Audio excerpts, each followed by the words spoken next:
Sort of. So I would say maybe like the last few years, I've been kind of, it makes me feel better to let people in on the joke. To reclaim Brody Stevens? Yeah, I go that, I say that Brody protects little Steven.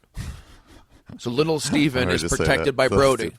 And then you have Stephen Brody Stevens, and there are no other Stephen Brody Stevens. Brody Stevens, there's a few of them out there. There have to be, I'm sure. Yeah, it's like Stephen Brody Stevens, there's none. I haven't checked on the internet. There's someone in the world? There's like so many people in the world. There's like hundreds. There's hundreds and like even thousands of people. And way more than that. There'd have to be somebody. Okay, let's say of all the people last name Stevens. Yeah, there's a bunch of those. Okay. Very few actually are going to call their name Steven Stevens. Right. It's not going to happen. And if it happens as a joke, the idea of their middle name being Brody is so specific. Yeah, the guitar guy for Billy Idol, Steve Stevens. Really? Yeah. So there is a guy out there, and he's famous. I think it's Steve Stevens, yeah. You think you're more famous than him? If I keep it up. What's his name? Steve Stevens. Steve Stevens. I think so, and yeah. What does he play guitar for Journey? Billy Idol. Billy Idol. Okay. Billy Idol, yeah. It's like his original guitar I wonder if you said the guy. name, yeah. So Stephen Brody Stevens, to me, it's just kind of Stephen Brody Stevens. I feel better putting that out in the universe. Yeah. Number one. Number two, it is kind of a catchy or a different name, and then I could play off at SBS, and people have seemed to embrace the Stephen Brody Stevens moniker. Okay. But not everybody's in on it. Like certain people or certain clubs still call me Brody Stevens, and I'll respond to Brody. Should I bring you up as Stephen Brody Stevens from now on? I know you don't really care, but if you had your way. You can, yeah. All right. I mean, I would say about half of the comedians bring me up as Stephen Brody Stevens. Really? Yeah. Oh, wow. But if I was to be like an actual show, I don't think I can put, like, let's say if I was playing a club somewhere out of town, I don't think defined enough yet. Yeah. Yeah, and with that name, it'd be like, wait, who? Yeah, they don't know. But I have it on my Twitter, Stephen Brody Stevens. I have it on my Facebook, Stephen Brody Stevens. Stevens. Just go by that from now on, Stephen Brody Stevens. Yeah, maybe my next headshot. Yeah. I'll have Stephen Brody Stevens. Because you look at movies, if you look at the credits, there's a lot of actors and people that work on the film. They're aliases or they're like kind of weird names. They're just made up names? Yeah, they're obviously not their real names. If you look at credits on Dirk Maxler. Yeah, or even like I saw that on Community. No, Parks and Rec. Retta. She's credited. I don't know what her last name is. Just Retta. Oh, really? She uses her one name. She's like, fuck it, I don't care what my real name is. Yeah. I mean, I don't know what her last name is. Yeah. But on that, she goes by Retta, one name. I believe it's Retta the Joke Diva. Yeah. That's her That's her last name, the Joke Diva. The Joke Diva. Yeah. I'm happy for her, actually, because she's always nice, that lady. She's always nice. We used to do Bruco together, the open mic at Bruco. Yeah, she did a lot of comedy. I think she like went away for a little bit. And... Well, she got a college agent. She was like killing on the road with that bit about singing opera. Yeah. Just killing it at college was one bit. I mean, she had other bits too, but that was the one. Well, people remember that bit. Yeah. I mean, I think she did that on Comedy Central also. Oh, yeah. But to see a girl like her being on TV and making money or, working, it's a good feeling because she's nice. Yeah, and also you see someone like that and you're like, well, okay, cool. You don't have to be the most attractive person classically attractive person in the world to get on a cool show. Well, why do we have to go there, Ari? Maybe we should. I'm trying to be positive. I'm saying it's a positive way. Like, I know I'm sort of uggo, and so I'm like, when you're doing, you're right. It was negative. Thank you. When you're doing comedy, honestly, it doesn't matter what you look like, and I have problems with that because I'll watch TV shows occasionally or watch some of these comedy shows on TV, and you go, oh, he's a good-looking guy or a good, but actually they're not. There's like a lot of weirdos and freaks. Yeah. So if you watch, not the extras, but like the second-tier guys. T-grips. Yeah, no, but just guys like on The Office, or I was just watching that the other night, or Parks and Rec. People got scraggly beards and their hair. Oh yeah, well The Office, they helped everybody out a lot with diversity and with let's get some regular looking people. Exactly. Oh, I'm for it. Yeah, regular looking people. I'm totally for it. What show doesn't have? It's very annoying when you see a show like Friends or something like that. We're like, wait, so everyone in your life is a 7 or above? Yeah, an LA 7 or above. That's no way. There's no way. That's how Friends was. Yeah. Everyone in their life, not even just their 5 other good friends, even who they go out with. Yeah, except the Asian chick that what's his name went out with for a while. Remember when he moved on past Rachel? Vaguely, I didn't want. And then he dated some Asian chick. She was so plain looking. I was like, how did she get this role? I remember even then thinking, like, what the fuck? Was it Sandra Oh? It wasn't Sandra Oh, but it might have been. Was it? Or it might have been Christy Yamaguchi. The ice skater. Yeah, it might have been. Or Charlene Yee. Or Charlene Yee, yeah. I was watching. The hell might have been that. I mean, person. Seinfeld always had hot chicks on his show. Yeah, he sure did. At least Seinfeld and Kramer and George, though, were normal-looking people. Right, George, and then Kramer's a weirdo. Yeah, Newman. Newman was interesting they had 3 looking. out of 4. Like, Elaine was pretty hot. She was pretty. I used to jerk it to her when I was little. To Elaine? Yeah. When she was on Seinfeld? Yeah. I wasn't, like, watching Seinfeld and jerking off, but, like, I would use my imagination. Based on one of her scenes in the... Yeah, just look at her face. I liked the way her face looked, and I would just jerk off and think about probably boning her, I guess. Right. I don't think I've ever pleasured myself to a primetime actress. Oh, really? No. The weirdest one that I've ever done it to, by the way, is you ever see Clay Pigeons?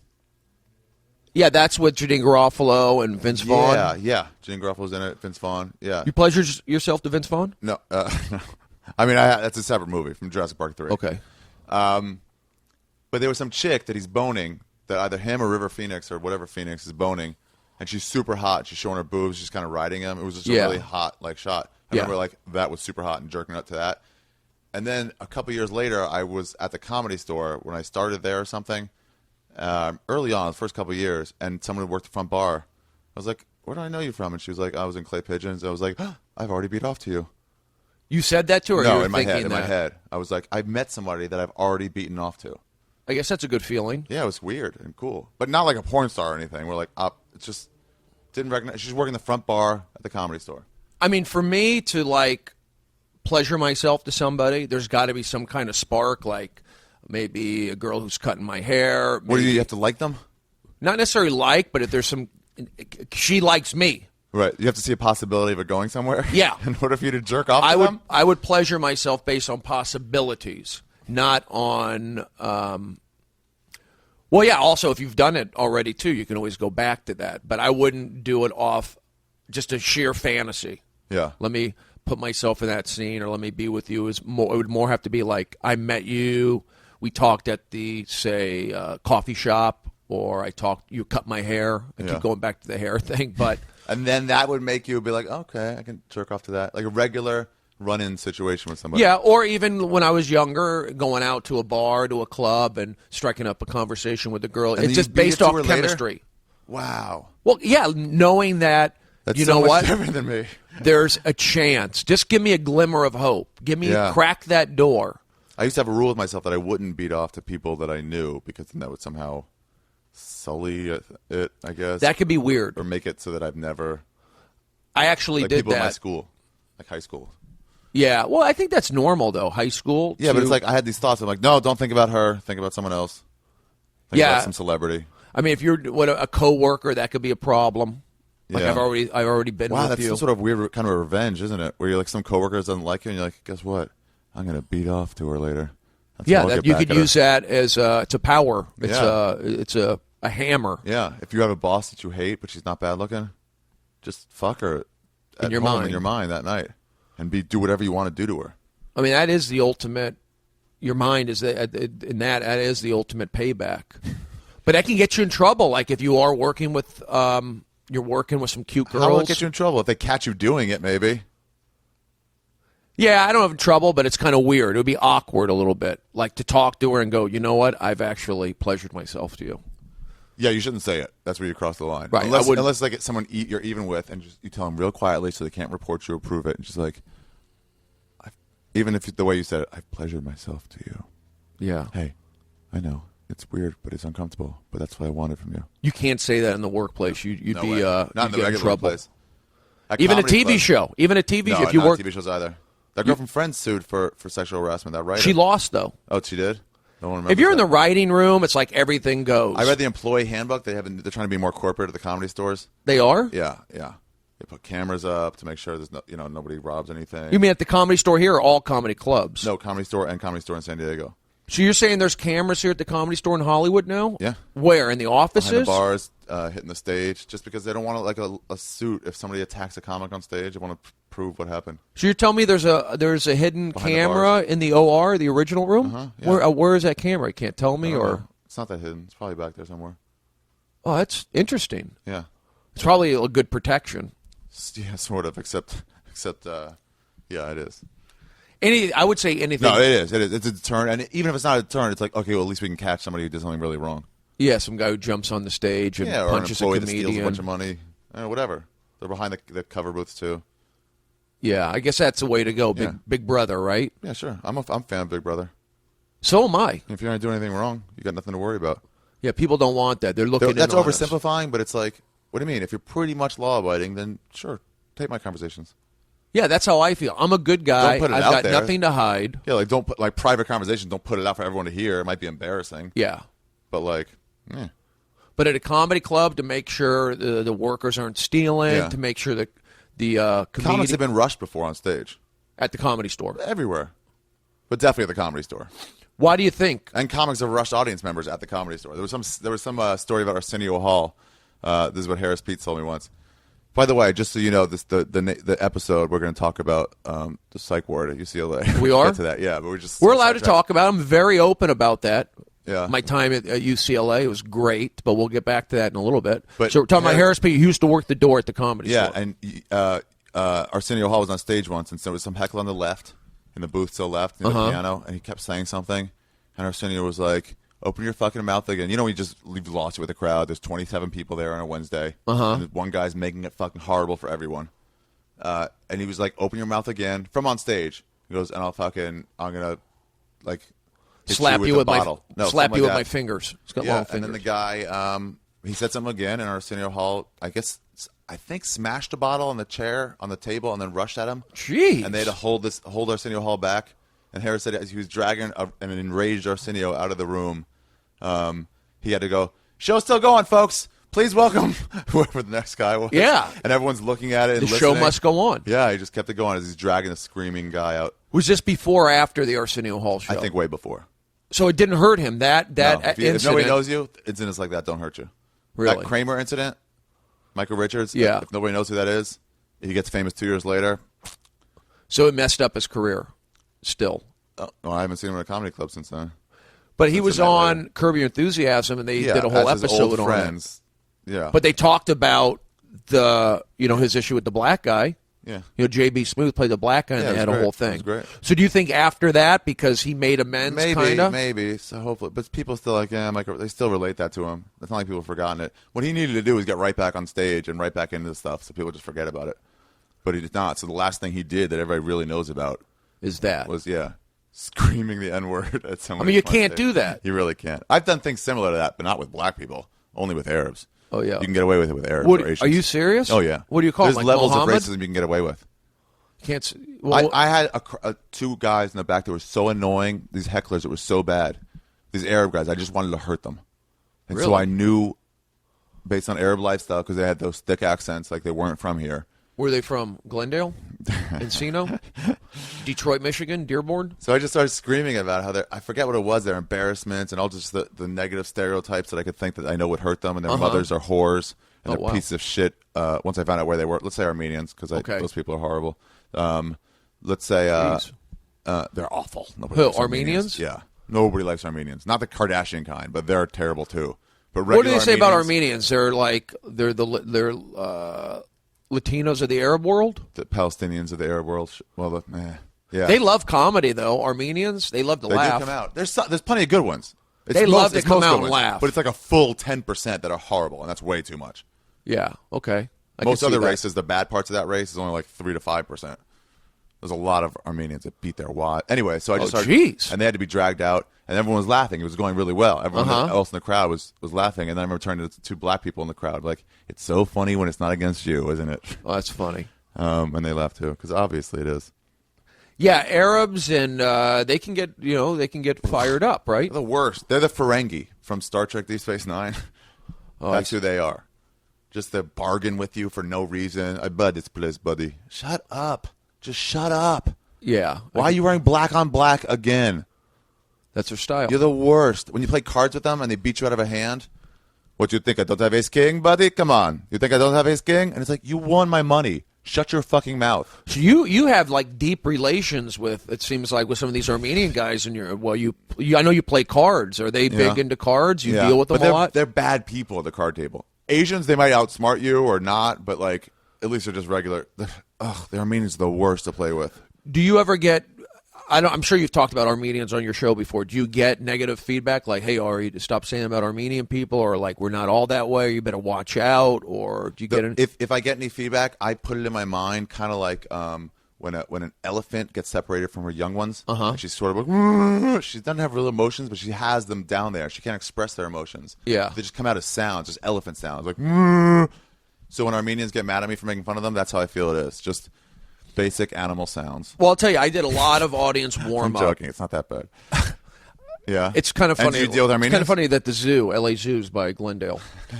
I did a lot of audience warm-up at Fox Sports, and we got every high school, every junior college, and I would say that when we would get Glendale Community College, which was a lot of Armenians, it was a different kind of crowd. Like, the girls are very into, like, they just want to be taken care of, and they were kind of like in a bad mood almost. Yeah. Whereas you'd get the Latino crowds, they loved it. They loved it. And they would love to, and it was also, they're very sensitive. Latino crowd, I'm talking about audience warm-up, and probably it equates to stand-up. Yeah. They're sensitive. They're with their girl, so don't, like, pick on me in front of my girl. Latinos? Yeah, that's how I feel. Yeah, that's one thing they're bad. They don't want to be shown up a lot of times. And they're very protective also of, like, Jesus. You don't want to do too many. Say what you want about stereotypes, but some of them are true. I mean, obviously some negative ones that come out of nowhere, but we've all observed this for a crowd. If you see somebody from the stage in the crowd, you'd be like, that guy's this race. They generally react more towards this thing. Yes. So be careful. Think about it. But it's based on race. Also, their age. Old Latino people aren't nearly as bad at getting raised as young Latino people. If you're a 27-year-old Latino guy with your girlfriend, that's the guy who you don't put down. Yeah, because he'll get upset, especially if he's big. Well, I would get these high school and college kids. I would get everybody through the Best Damn Sports Show. Yeah, and my thing was, okay, got the Latino kids here.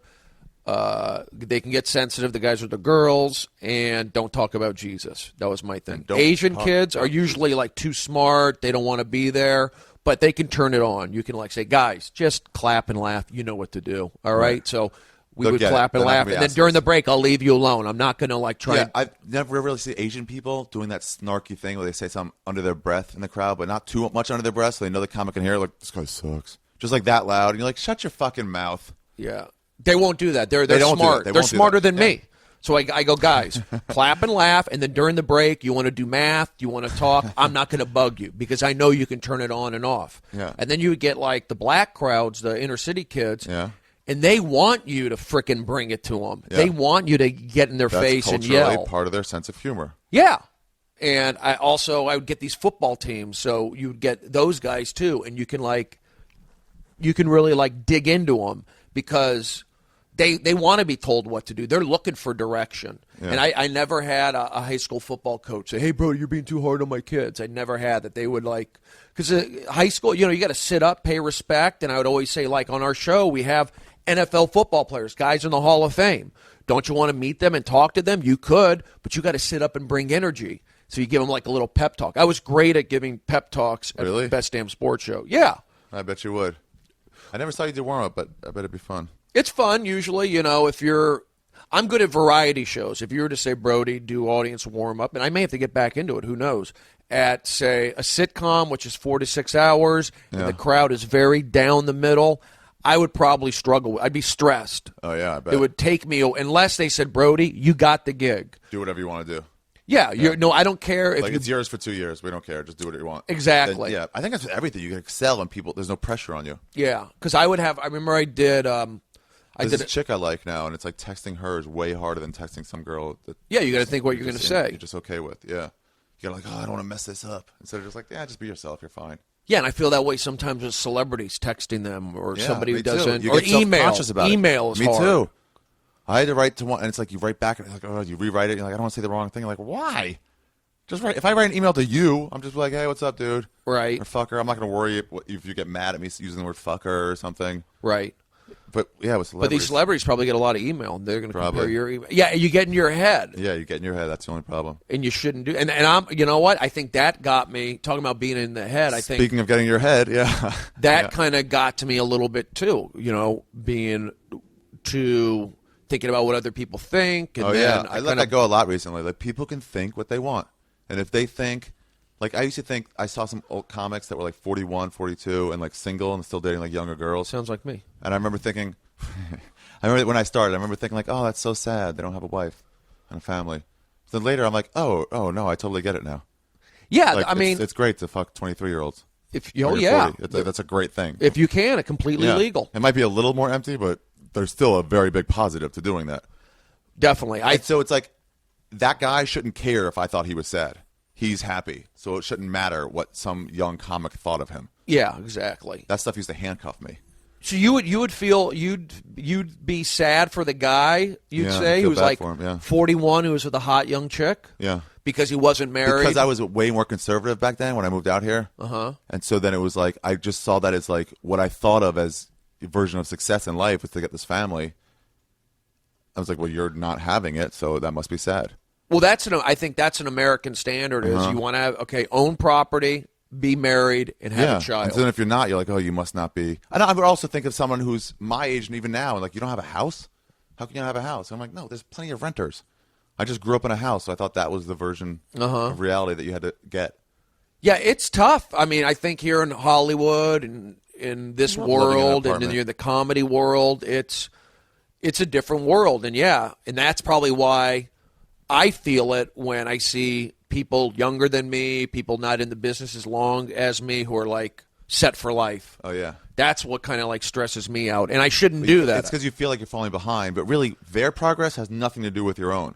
Their artistic development and the rate of it has nothing to do with yours. And is there room? Because if you hadn't known about that person who shot to the top, like an Aziz or a BJ Novak or something that kind of came and quickly was like really doing really well, if you hadn't seen them, you wouldn't feel as bad. So just because they exist doesn't make your work any worse. Mm-hmm. Or if a bunch of shitty people started joining the scenes and going nowhere, you wouldn't be better than them. You wouldn't be better than you normally are just because they're worse. Yeah. Comparing is hard. That's what gets me. Like I see, God, and I'm struggling. You know, I don't have loads of money anymore. Not that I ever had loads, but I had money where I didn't have to worry. Now I'm starting to worry. It's like worrying when you're fucking, I don't know, eating something and you're worried about someone else eating something better. Yeah. You're like, just enjoy your enjoy what you have. Says, enjoy your burrito. Yeah. But it's still like, something I got to work on. Yeah. I need to get some therapy on that. It gets easier. Or not watch. Yeah. All I need is like one little thing. Picks me up. Those things still bug me a little bit when I know people are assuming things about me. Like if I used to bother me when people like saw those Amazing Racist clips and was like, oh, you must be a fucking asshole. You know, you must do this all the time or something. I'm like, no, I don't do it all the time. It's a fucking prank I did. Like for a joke. Uh-huh. But it's like, who cares what they say? Is that still up there, the Amazing Racist? I put it on my website recently. And do you get negative feedback on it? Yeah, but who cares? It's fine. It's like, all right, it's not for you. You didn't quite get the joke. But what about the industry? Nah, they don't care one way or the other. You've only had, like you told me, I mean, I think, have you had any, like, I have had problems. Yeah, one commercial, one commercial, like a casting place couldn't call me in anymore. So, but the trade-off is, okay, they didn't call you in, but now you've got this great podcast, you've got your CD coming out. Of it. And honestly, here's how I feel about it. If I do something that I find funny, then I don't really care what the repercussions are. Uh-huh. If I really find something funny, then it's like, I like creating funny things. And so if a lot of people don't get it or think it went too far, it's like, all right, it's not for you. Okay, what if you're doing... But a lot of people really got a lot of enjoyment out of those, and that's all I really care about. Okay, what if you're doing something funny, whether you think it's funny or just came out that way. But it hurt someone? And it kind of irritates your support system. Maybe somebody around you, you're stepping on their toes, or you're... Well, I don't want to put someone through, like, personal pain. Mm-hmm. Like what Tom Green did to his parents, you know? Yeah. That, and I laughed like crazy at that. But I can understand people would feel bad for the parents. Like, they didn't sign up for this. Yeah. But, that's just his preference over my preference. I wouldn't like to hurt one of my friends or something, really put him out too much. See, I feel like I've hurt some of my friends, not necessarily with the comedy I've done, but maybe as a result of the comedy I've done and the mood I was in. And this is kind of getting on. Your friends all care about you. We got how are we 27 minutes into this and I still haven't topicked out? I usually start right away with the topic and then meander. Are we meandering at this point? Or Yeah, we have yet to get into like the psych ward. Oh, the UCLA psych ward. UCLA psych ward. I mean, I can talk about it. I've talked about it on different shows, and it's what it was like and stuff. Yeah, I mean, from what I remember, it's a little bit of a blur, but. Well, were you dosed up? Yeah, I was on meds, but not. Okay. I mean, I'm on these same meds now, Depakote and Seroquel. Yeah. And they're basically just to kind of really keep you down, just still trying to keep you down. Not down, but keep your thoughts. If you have manic thoughts, or you have like. It's mostly like manic thoughts and going up and down, and like you having like I don't have voices. No, I'm not schizophrenic. Oh, people must think that, right? Because they didn't see you, they don't know. They're like, I don't know, psych ward. Maybe he's heard voices, but you didn't at all. No, I didn't hear voices. Here's what I want to know: is like what, like the actual ins and out of the actual place. Like, was the bed comfortable? Yes. Could you raise it and stuff? Yes. Oh, that's pretty cool. Yeah. That's pretty cool. I had my own room. Beds you could raise all the way up so you could sit up. Yeah. That's fucking rad. I would love one of those beds. You want to flip out? I'll call the cops on you. 5150. It was a single though, right? The bed. It was a single. That's a negative. I couldn't get radio reception, so that was radio reception. Why? No, I tried to have like a transistor so I can hear radio, but the bed was, electric, and it would like mess with the signal. So to get radio, I had to go out on the roof, which we got only like 15 minutes. You went on the roof? Don't they not want to put psych ward patients on a roof? Well, you can't jump. It's a high thing. Oh, okay. You would get. That's what I want to know. You would get roof time or whatever they would call it, break time, so I could listen to the radio out there. Like the yard in prison? Yeah, kind of. Wow. They had like they had a ping pong table. They had really a Stairmaster out there. They had to work out if you wanted to work out. But I was losing weight. I was on my regular diet. Yeah. I was losing weight, losing strength. So I really wasn't into working out. These pills, Depakote and Seroquel, they're not really conducive to exercising. Activity. No, and it gets in your not your bones, but you're very sore. Your joints and your muscles. You get sore, stiff. That's part of. I think that's part of one of the side effects. That's gone down. Always side effects with these things. Yeah. Everything good, there's a side effect. Fucking aspirin tears your stomach out. It can, yeah. There's always side effects. But I would like to, they're tapering me down. But these meds. Even something as great as abortion sometimes result in women feeling bad. As great as a? Yeah. Even the small side effects, like women feeling whatever. Positive energy. Positive. We're doing keep it positive. Okay, I went to visit you once. You did? You visited me? I don't even remember. Really? You don't? Wow. Who'd you come in there with? Because I asked you to talk to me, and you like wouldn't talk to me like the first day. I called out. Not the first day, but after it became apparent to us that you need to be in there for a little bit, just until you figure out whatever. Like you were having an episode, whatever it was. It's fine. You're fine. You're totally cool now. Nobody stopped liking you. Right. But like it became apparent, like he needs to not have contact with everybody so he can rant. He needs. I can see it. I appreciate your you and I think Steve Renazizi. It was hard for me to do it. When you called and I said, Brody, I can't talk to you. You need to listen to the doctor. That was very hard to say. Because you wanted to hear what was going on? No, because I knew you were like bothered by it, and you were like, "Fuck you, Ari. Fuck you." Yeah, I was belligerent. Yeah, you think you're anything? You're nothing. I'm gonna ruin your career. I said that. I know that was just you lashing out because you wanted someone to fucking help you. Yeah, I know you didn't. I lashed out at a lot of people. Yeah. And I want to say that wasn't me. Yeah, that wasn't you. We all know that. It's like how did you have access to a phone? They have a payphone in there. So would you have quarters? They had you'd call out. They had a desk phone where you could use a cell phone. They had if you wanted to accept a call, you could get it on the payphone in the hallway. And if you wanted to call out and say there was a payphone in the hallway for people to talk. Payphone in the hallway. Did you ever see anybody standing next to an IV holding the payphone? Like standing next to a rolling IV thing? Nobody had IVs in this place. This was more people talking to themselves, people addicted to pills, people who were cutters. Yeah. With me, I honestly think I just needed a vacation. I could have gone to rehab. Maybe. Brody, you need to go to rehab for what you're doing. Or Sands in Jamaica. Is that what they call it? No, it's just like a resort. Oh, resort. Okay, Sandals you mean or something. Sandals, yeah, that's what it was, not Sands. Yeah, I felt like I knew I was on a comedy bender. I knew I needed something, and I even told people, I go, look, I can't keep this up. I know that I'm kind of wired right now. Yeah. But I'm not.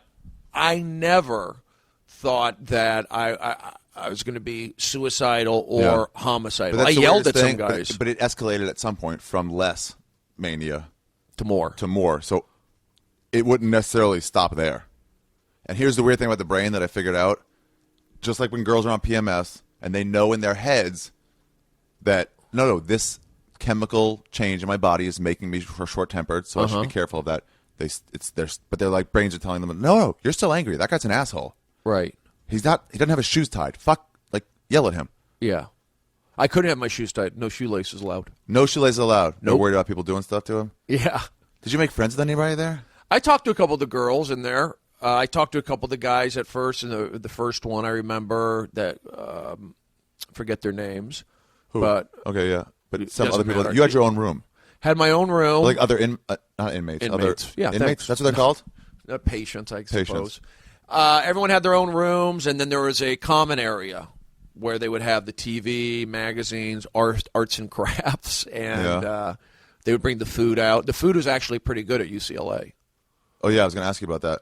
I ate there once when Mitzi was sick, but it wasn't the psych ward. It was just the hospital, UCLA hospital. It was the same. It might be the same thing. But the food was good. I would have a lot of apples and apples and bananas, and Why? I lost a lot of weight. Did you get Jell-O at all?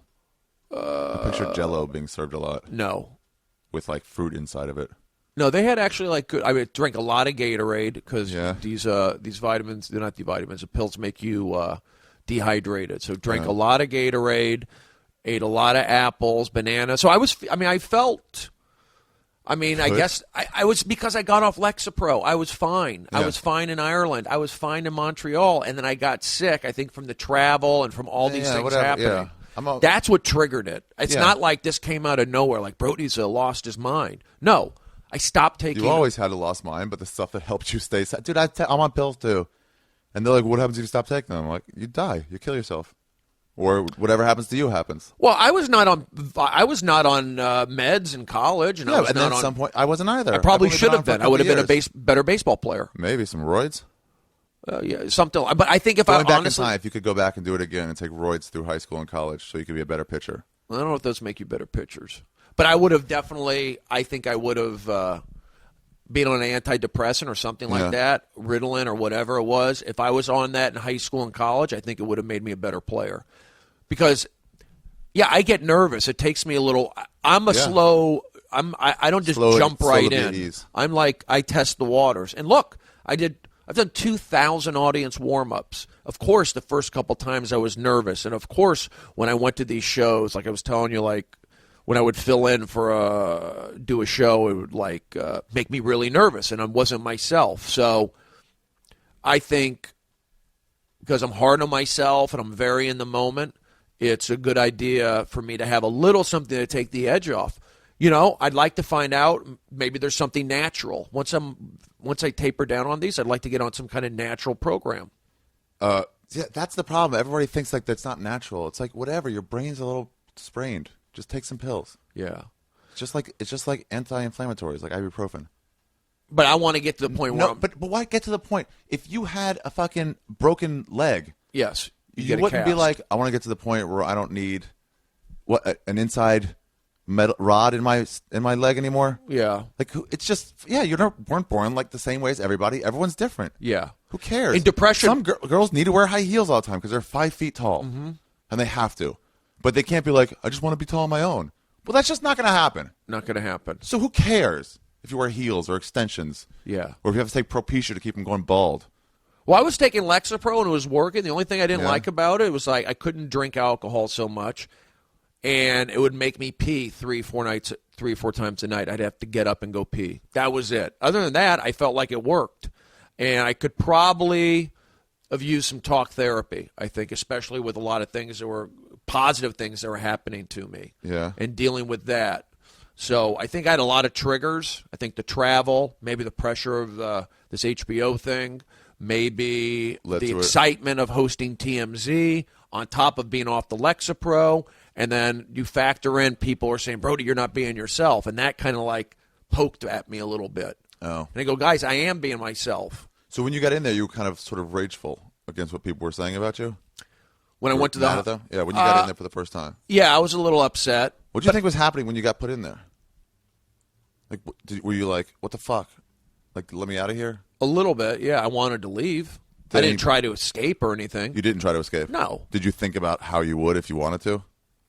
No. There's no way I getting walked out. in there and I considered it immediately. Leaving? Well, no. If I needed to be in here, if they put me in here, I needed to get out. How could I do it? Would I have to stab a guard and wear his clothes? I thought I was going to be in there for 3 days, 72 hours, and they're going to let me go. And how long were you there for?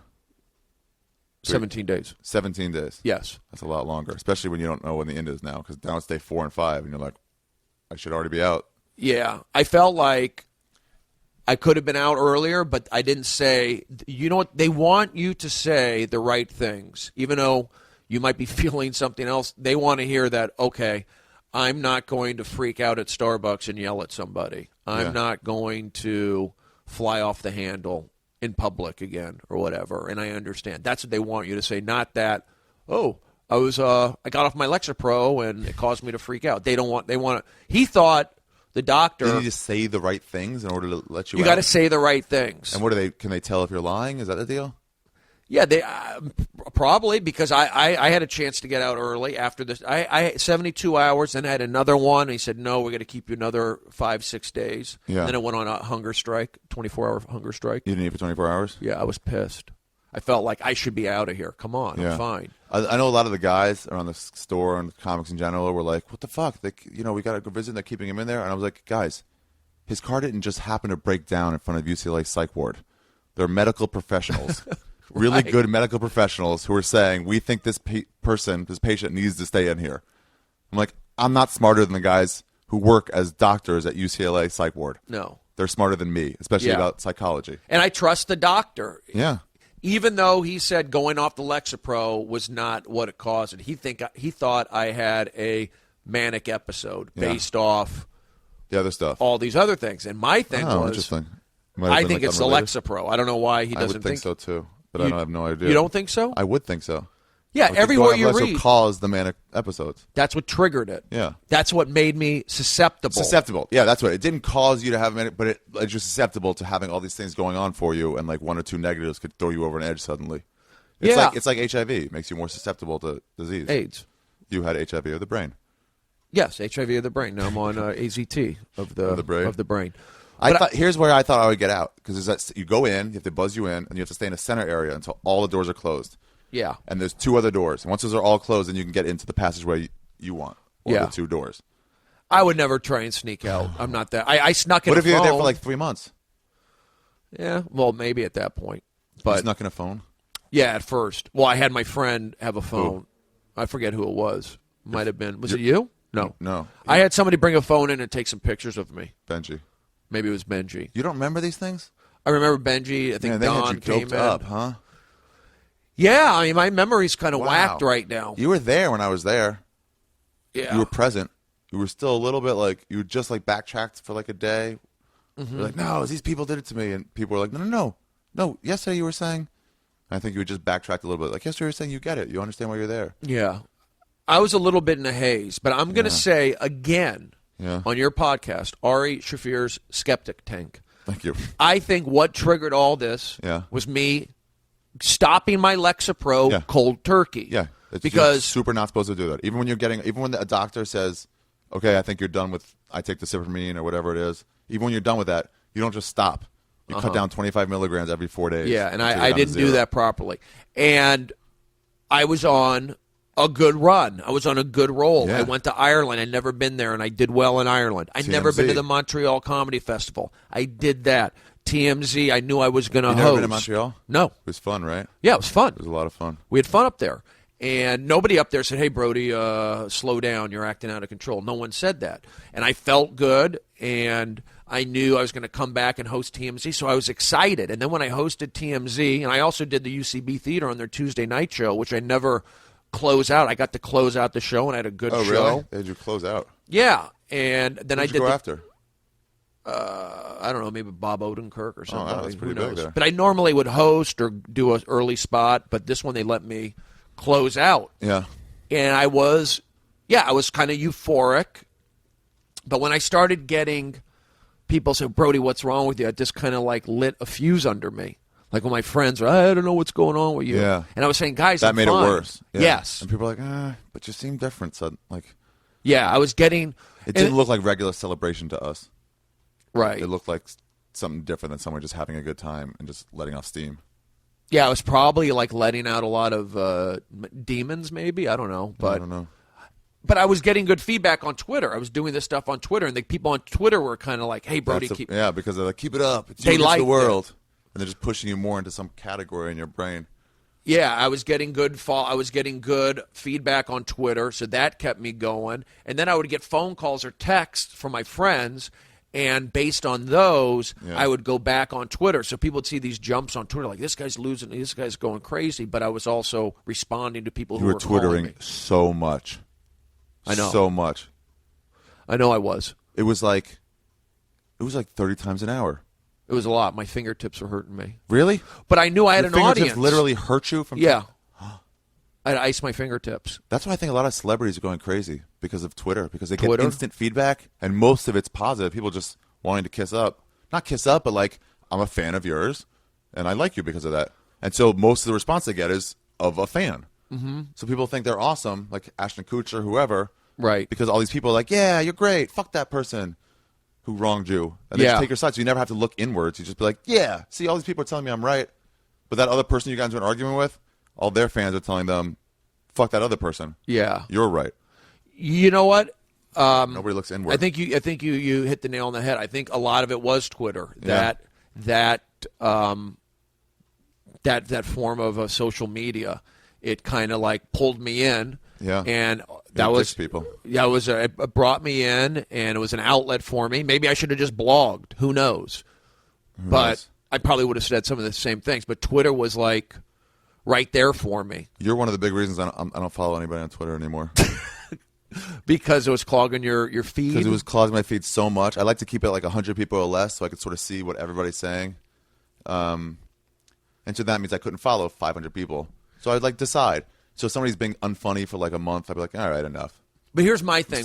Here's my thing with Twitter. I have a goal on Twitter. Yeah. I want to get 20,000 followers before I do 20,000 tweets. And I think once I do, that's just something in my head. I'm going to do that. I'm going to pull back. It's like my baseball stuff. I got my baseball out of my system. People would ask me, say, 5 years ago, Brody, can you still pitch in the majors, or can you pitch professionally right now? And I would go, you're 40. There's no way. Well, 5 years ago. Oh, right. When I was in my late 30s, I would say that I don't think so. And I don't care because I got everything out of my – I throw on the side. I'm happy just throwing with my friends, playing catch. I got it out of my system. So I feel like this Twitter stuff, once I achieve what I want to achieve, I'll get done. I'm not – I have like a little bit of OCD. I'm a little bit of – that kind of guy. I'm looking at things that the regular people aren't looking at. It's just like a little scratch that I totally want, cool. A little itch that I want to scratch. It was just so much that your mind sort of blocks out stuff that like overloads. Yeah. That picture or whatever, and it became like just scrolling through to get a regular update from somebody. But I remember going to you like, would you mind if someone stopped following you because? And I didn't even use my own name, but like if someone stopped it because it was too many times for them. Yeah, of course. And you'd be like, yeah, I would mind. I said that. Yeah. Oh, I was like, it'd be hurtful. It'd show me a real friend. Yeah, something like that. But I'm not gonna. So I just stopped following everybody. I mean, the Twitter stuff. I'm up for the Twitter of the Year 2000. Twitter of the Year by what? Laughspin.com. Oh, it's a reputable website. Reputable. Yeah, so they have sometimes. Yeah, they have a lot of different categories, and they also Twitter of the Year. Tweeter of the Year. I think it's Tweeter of the Year. So it's me up against 4 or 5 other people. I know George Carlin won that once in like the late 70s, and Richard Pryor won it a few times. That's some hallowed ground you're on. I think that ideally for me, I'm going to need, when I come out on the back end of all this stuff, is I'm going to need some kind of support system, whether it be talk therapy or maybe to have like a little posse, but I can't afford a posse right now, and get off Twitter, not be so tied into. That's why I was mad at Benji for sneaking you a phone and fucking. I had to change your password so you couldn't type anymore, but you got it back. I don't know how you got it back. I was like, Benji, give me his fucking password. We're changing it. He goes, well, he's gonna be mad at me. He's like, he's gonna fucking kill himself if he doesn't stay off Twitter and stop buying into what everybody's saying. It's the worst thing for you. And when you look at it, I only have 15,000 followers. 16,089. 16,000. Oh, it went down since last night. 089. It went down? I had 1693 last night. No, I'm kidding. But 18,000 tweets. You're behind. I know. I'm in a tough frickin'. I follow Brody Stevens. All things Brody. Things Brody. Yeah. But I have people who say, like, tweet a lot, tell me to tweet more, tell me to tweet some less. people do. Other people get annoyed. Whatever. And sometimes it only takes, like, one guy from me. Okay, this guy wants me to tweet more. I'll tweet more. Exactly. And then you're upsetting the other two-thirds. Yeah, do what you want to do. To do what I want to do, honestly, would be to be off social media. Yeah. And be able to put that energy into I heard Jenny working. Garofalo got rid of, like, email. Email? No, cell phone. She doesn't do cell phone. She was like, you want to hit me up, hit me on email. Something like that, or vice versa. One of those things she got rid of. Either a cell phone or an email account. I mean, cell phone's good to have for emergencies. But she was like, you don't need to do that stuff. You can, like, I don't know how she gets scripts and stuff. How she gets the information for her crazy political rants now. Quite a comedian. I guess through email or whatever. She's nice. I like Janine Garofalo. I never met her. You never met her? Uh-uh. She's nice. She walks a lot. She got me into walking before shows. We were up in Portland at the Bridgetown Comedy Festival. And she would walk like 3 miles to the show. Really? And I did it, and it's like, wow, it felt great. The next day I did it. So walking is that's why I like to try and walk or exercise before a show. Yeah. And Louis told me that once before Montreal. He had some big show. Uh-huh. He was excited because he moved from Club Soda that was like 500 seats to Metropolis that was like 1,500 or 2,000. Yeah. And he was like, and I think he was doing 2 shows too. It was a huge jump up in like 2 years since the last time he had been there. Uh-huh. And he was like, he said he got a little nervous, and he goes, he went for a run, like at night. Yeah. In Montreal. It was after sundown, and he goes, he was just like, felt so good. And he felt at ease and calm because of that run. I don't know. I mean, I think everybody says that exercise is good for you. Yeah. Everybody will say exercise is good for you. There's no marathon runners have one of the lowest instances of suicide. Really? Of any job, yeah. I didn't know that. They're constantly running away from stuff, away from their fears. Maybe running away from the noose they built.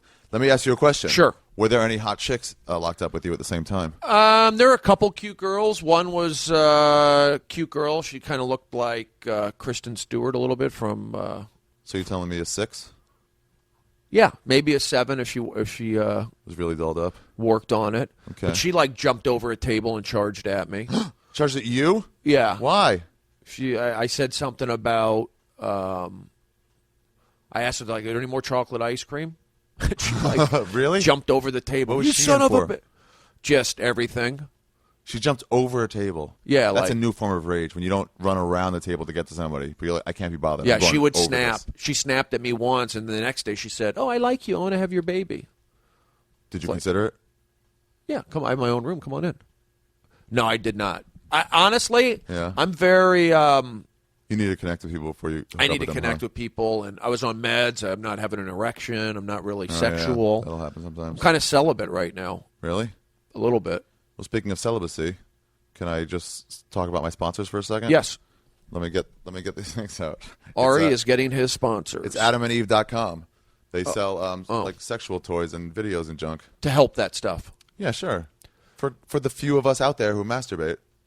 Oh, that's what that's good for? Yeah. Masturbation stuff? Well, they have like porno DVDs and stuff, and they also have like all the tools you need. I've never bought a tool. Should I get a tool? It depends what you're into. What's a fleshlight? Red Band would talk about that. Yeah, they always rave about it. They're those like things that you can fuck. It's like a male dildo. It's like a vagina that you can fuck. And you put your penis in it? Yeah. I wonder if they have those at... So AdamandEve.com, and they say they have a 50% off deal if you tell them my code. Like if you enter ARI. ARI? If you enter Ari, you'll get... Then you get 3 free DVDs and free shipping. So if I enter you, gift. I get... No, I'm kidding. Brody, double entendre. Double entendre. Yeah. I wonder if you can get stuff. Hold on. I want to see right now if you can buy those things at Adam and Eve. Probably. Fleshlight, is that what it's called? You're typing in the search. AdamandEve.com. On your laptop. On your laptop or personal computing device. I have a laptop as well. I have Do you? And a charger. Oh, yeah. I have an extra charger. I'm that kind of guy. Can I have it? No, I mean, I carry... Oh, an extra charger at all times? Candy cane glass dildo is only $9.95. That's not bad. It's for the holiday season. You get a dildo shaped as a candy cane. And it's only $9.95. Wow. How big is it? Because it looks giant. It looks giant. Next to that Pirates of the Caribbean DVD. There's more. Oh, there's a bunch of sex toys. Oh, that's for chicks, too. So this stuff's really popular still.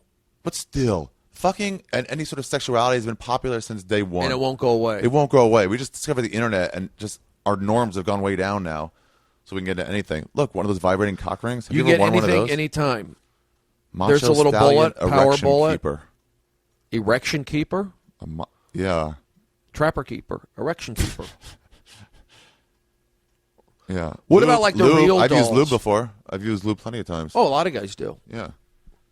And then pornos and lingerie for chicks. I think the medications do affect there are sexual side effects. That might have been another reason why I wanted to get off the Lexapro a little bit. Yeah. The sexual side effects. And oh yeah, the first time when I took Lexapro, actually, I remember intentionally not reading about the side effects because I didn't want to have any sort of placebo in my brain. Right. I don't want to think it might happen and worry about it. And so I had no idea, and I didn't know about sexual side effects. And I was fucking somebody, and it was like 20 minutes, and I couldn't come. Just wasn't even getting close. See, I could finish, but it's also just getting excited. Getting hard, in the first place, or even wanting to. So your libido was down. My libido, but you know what? I'm hanging out at comedy clubs, and it's look. If a girl's talking, I got to be attracted to a girl to want to be with her, and maybe I just wasn't in those circles. Who knows? But for me I've been picky, and that's probably hurt my chances too. Like there might be girls out there like Brody, I would have been with you, but, but because I was so picky and what not into it, I didn't do it. I don't know if that had anything to do with the Lexapro or me just where I am in my well, sometimes head, if you're picky, you're like my headspace. There was a time when we were all like virgins or nearly virgins, when pretty much anyone that said I want to hook up with you, you'd be like, yeah, let's do it. Yeah. But now if somebody's grandmother who was fat said, hey, let's hook up, you'd be like, oh, no thanks. No. I don't really need that. But I feel also if I probably would have gone for it. If I stay in shape, stay healthy, there'll always be like the younger girl. Of course I want to be with a younger girl who's, it's a fantasy of mine. Really? Not to be like a super young girl, but you know what these comedians are doing. Like Dice has I'm a super nice into young wife. chicks, dude. I don't know what it is. They excite me. Super hot chicks? Young. Yeah, within no youth, of 26, course. below, 20. I've never crossed the teenage barrier, but don't do that, of course. But I'm excited by their youthful energy. And you want to teach them about life, right? Sure, there's Give that them too. some pointers. If you need a father figure, I'm great for that. A lot of girls want that. Yeah. They need some. They need some. I've had a guidance. couple girlfriends. I dated an actress once, and that was all it was. It was like I was her father figure, and I liked teaching, and she liked learning. Wow. Hope to get back to that level. But I feel I got to get off. I'm on these meds. I hate to keep harping on it, but that affects your sex drive. Yeah, absolutely. And also, I'm focused. Did you beat off in the psych ward? Yes. You did. Into what? The shower. Oh, you had your own shower? Yeah. And you had your own bathroom and everything? Yeah. That's convenient. I had my own. What's that? Did everybody? Yeah, because they lock them up at night, right? No, I could have taken a shower at night. No. I'm saying they lock you into your room at night. Your door's not locked, but they check on you. Yeah. Oh. You can go down or walk down the. I think late, in the middle of the night, the common areas closed up. Yeah. But I would go to bed around 10:30, 10 o'clock, and then you wake up around 7 or something like that for breakfast. They want to get you on a routine where you're going to bed at a certain time and then waking up at a certain time. But I never did the arts and crafts. I never did the group talk. I did the group talk twice when I was done, the last couple days. But I was never involved in any of the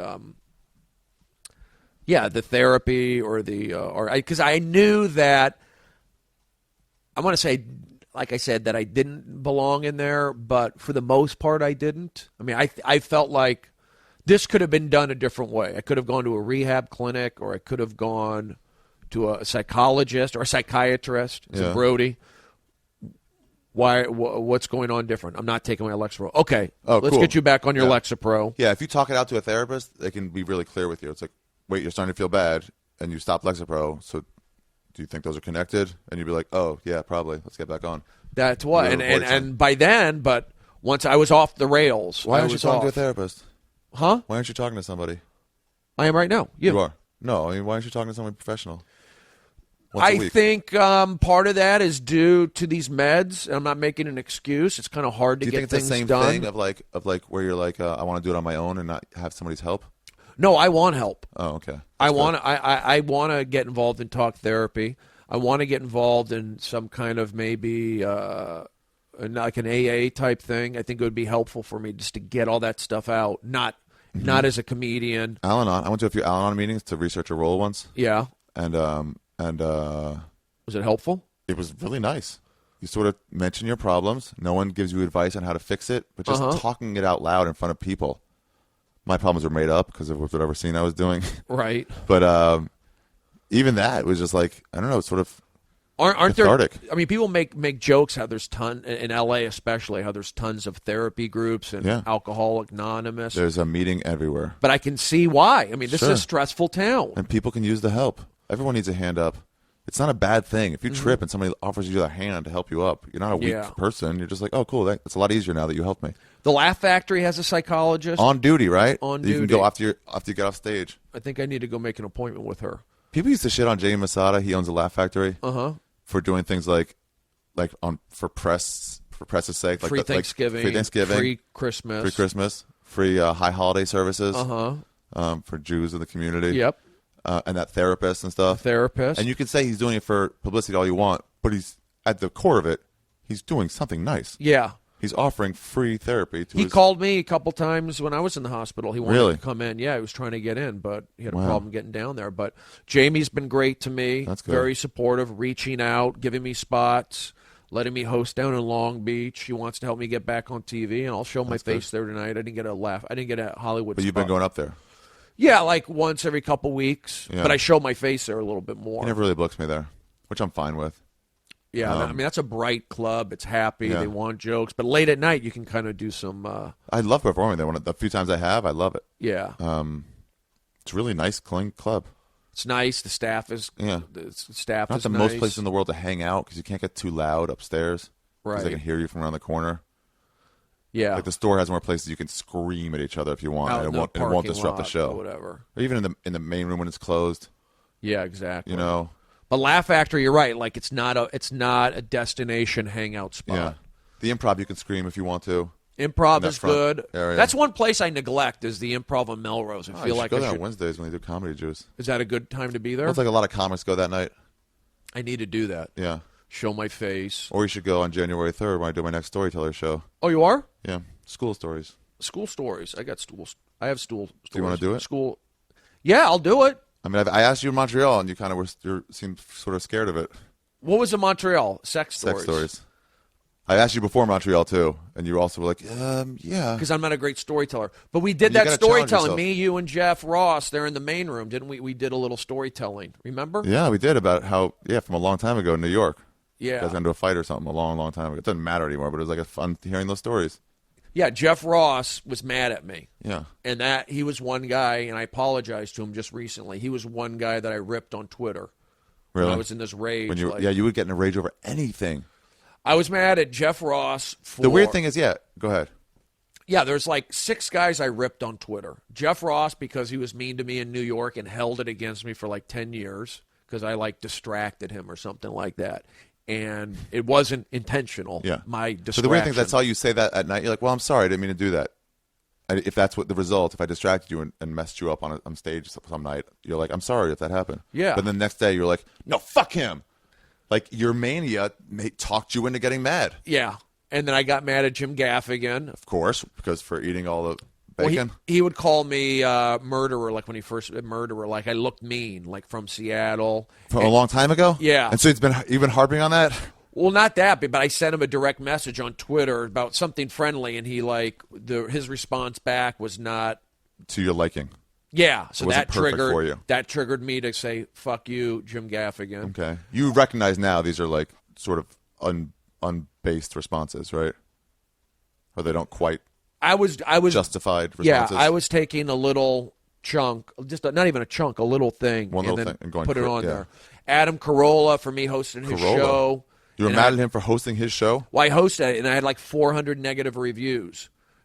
And nobody from there said... Oh, from a long time ago. Yeah. Nobody said, don't worry about it, Brody, you're great. They just like... So they didn't go out of their way to help you, so you're like, fuck you. A little bit. Also because he calls himself a stand-up comedian now, Adam Carolla. Yeah. So I kind of had that in my brain. Oh, he's a stand-up comedian. I did a show, and his fans ripped me. Fuck you. Fuck him for his fans ripping you. That's how I felt. Yeah, okay. I mean, if I had a show and I was popular and I was a comedian and I had a young comedian or a younger comedian or a comedian come on my show and then all my fans left him negative shit, I would like, tell the don't fans, worry hey, about leave it. Or tell the guy. Tell the guy, don't worry about it. You were fine, even if you weren't. Was he aware these people were doing that and just didn't? I don't know. In my head, either way, you're like, fuck it, I'm gonna get mad. Yeah, and God, then it's so weird, the brain. I got mad at Judd Apatow for cutting me out of Funny People. He's got to make some cuts. I know. Yeah. Wow. I got mad at Judd Apatow for cutting you out of. This is the guy who gave you an opportunity to be in Funny People. Gave you a check. Yeah. And I yelled at him on Twitter. Oh. I mean, I didn't do the at them. I just kind of like said it. And then, I hate when people do that. They want to talk snarky about somebody and they put the at as if to let them know, like, just so you know, fuck you. Yeah, I hate that. So you can talk about them unless you're really like, I don't know, just some random celebrity they're just making fun of for no reason. But if it's based in something like this angered me, it's like, who fucking cares? Yeah, I didn't do any at replies. The latest Adam Sandler movie was terrible. I'm not gonna link him on it. Exactly. I don't need to tell him. It's not about him. It's about telling everybody else. Like I was on another podcast. I was on Who Charted with Howard Kramer? and Kulop. Yeah. Oh. And they said Brody's going to be on it later today. And then some guy wrote, at them and at Brody, I'm not watching. Boo. Yeah, exactly. Boo. And did it bother me? A little bit. Yeah. But like, why go out of your way to say I'm not going to watch if that guy's exactly. on? I don't know why people just don't do that. watch. But you know what? There's billions of people out there. My favorite, yeah. And you know what? I just blocked them. And for like 1 second, I was going to write back, and I said, you know what? Forget about it. Just block it. You made me block somebody once. You're like, Ari, this guy gave me negative tweets. He's following you. How dare you not block him? You have to stand up for me. Yeah. I'm like, Brody, don't involve me. And you just don't talk back to those people. And you're like, you're against me. And I was like, oh, fine. I'll block one guy for you. Yes. And you were like, you still haven't done it. I'll remember this. And I'm like, I did it. Look. He goes, okay, fine. We're cool now.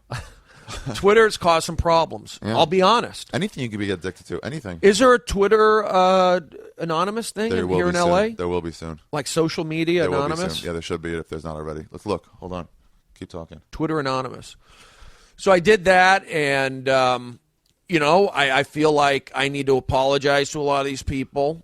Also, a lot of my problems probably came when I left Chelsea lately. I was working there. That was a steady gig, and I'm just saying, I want to stay on record again that I'm not this bad person. No, you're a good person. You had a problem. It's like, well, who cares? What's my problem? You had a little manic episode. No, but even at Chelsea, I had butted heads with the producer. And then even at Best Damn Sports Show. But in 11 years, you had 3 little episodes. Big deal, right? Is that a big deal? In 11 years, you've had 3 episodes. Meaning, like, at Best Damn Sports Show, I butted heads with the producer. Yeah, when you keep doing it, you become the guy who's butting heads with people. In Chelsea, I ended on bad terms there. Yeah. And then you could say maybe with who? Zach, who knows? Well, all these my supporters. He's still your friend. I guess, yeah. Yeah, of course I think he is. so. But no, he definitely is. But I don't know about maybe this LA Weekly thing. You're being insecure. What did you mention that he helped you? Yeah, they mentioned the article. So what do you mean? Wasn't anything bad? Yeah. He came to visit you like 10 times while you were there. What's that? He came to visit you like 10 times while you were there. Yeah, he's been very... that guy's your friend. Don't worry about it. That guy's your friend. But I feel like I'm making bad decisions. Maybe you are. Everybody makes bad decisions. But I don't want to be that guy who burns bridges everywhere. Don't burn bridges. And then when you see something, instead of getting mad about it, just tell them, hey, sorry about that one thing. You'd be shocked. If you tell somebody you're sorry out of the blue, it's amazing how much of a response you can get. Do you know how bad I feel, Ari? Bad, huh? Yeah. I threw a glass of water in Natasha Leggero's face once. And I still, when I think about it, I feel terrible. But I feel... I'm not going to cry, but I feel bad. No, don't cry. Why? It's a comedy podcast. So what? You shouldn't have to feel bad about this, Brody. You I just do. had an episode. It's like if you had to pick me up from the airport and you broke your leg getting into your car and you couldn't pick me up because of that. I'd be mad until I realized, oh, you just had a broken leg. That's the only problem. I'm just fucked up. like too much. And it's like, I'm not doing it to be a jerk. It's like I'm in the moment. I'm trying to do a good job. And then it's like, just like my friends, like Spanish doesn't talk to me. Tana, these are friends of mine. They don't talk to me because... Well, how come? Because I was a dick. Call you up. know? So you're sorry. And then like the Chelsea thing, that bothers me. And now I feel like I'm on fucking a thin rope. With what? With like Zach or my agent, all these guys, and I feel like just this article coming out in the LA Weekly, which is, you know, it's a good thing. So you're upset about them doing an article on you. Do you know how many people would be jealous of that? No, I'm upset that within the article, they're gonna have people in there. Oh, why are you saying my name? Why is this? Like, maybe it was a bad decision to do this article. Yeah, I should have checked it. Yeah, Brody, don't talk about it. It's like part of my stress. It's like I'm too stressed. I'm like gonna upset those around me or make a bad decision. I think it's all a question of perspective.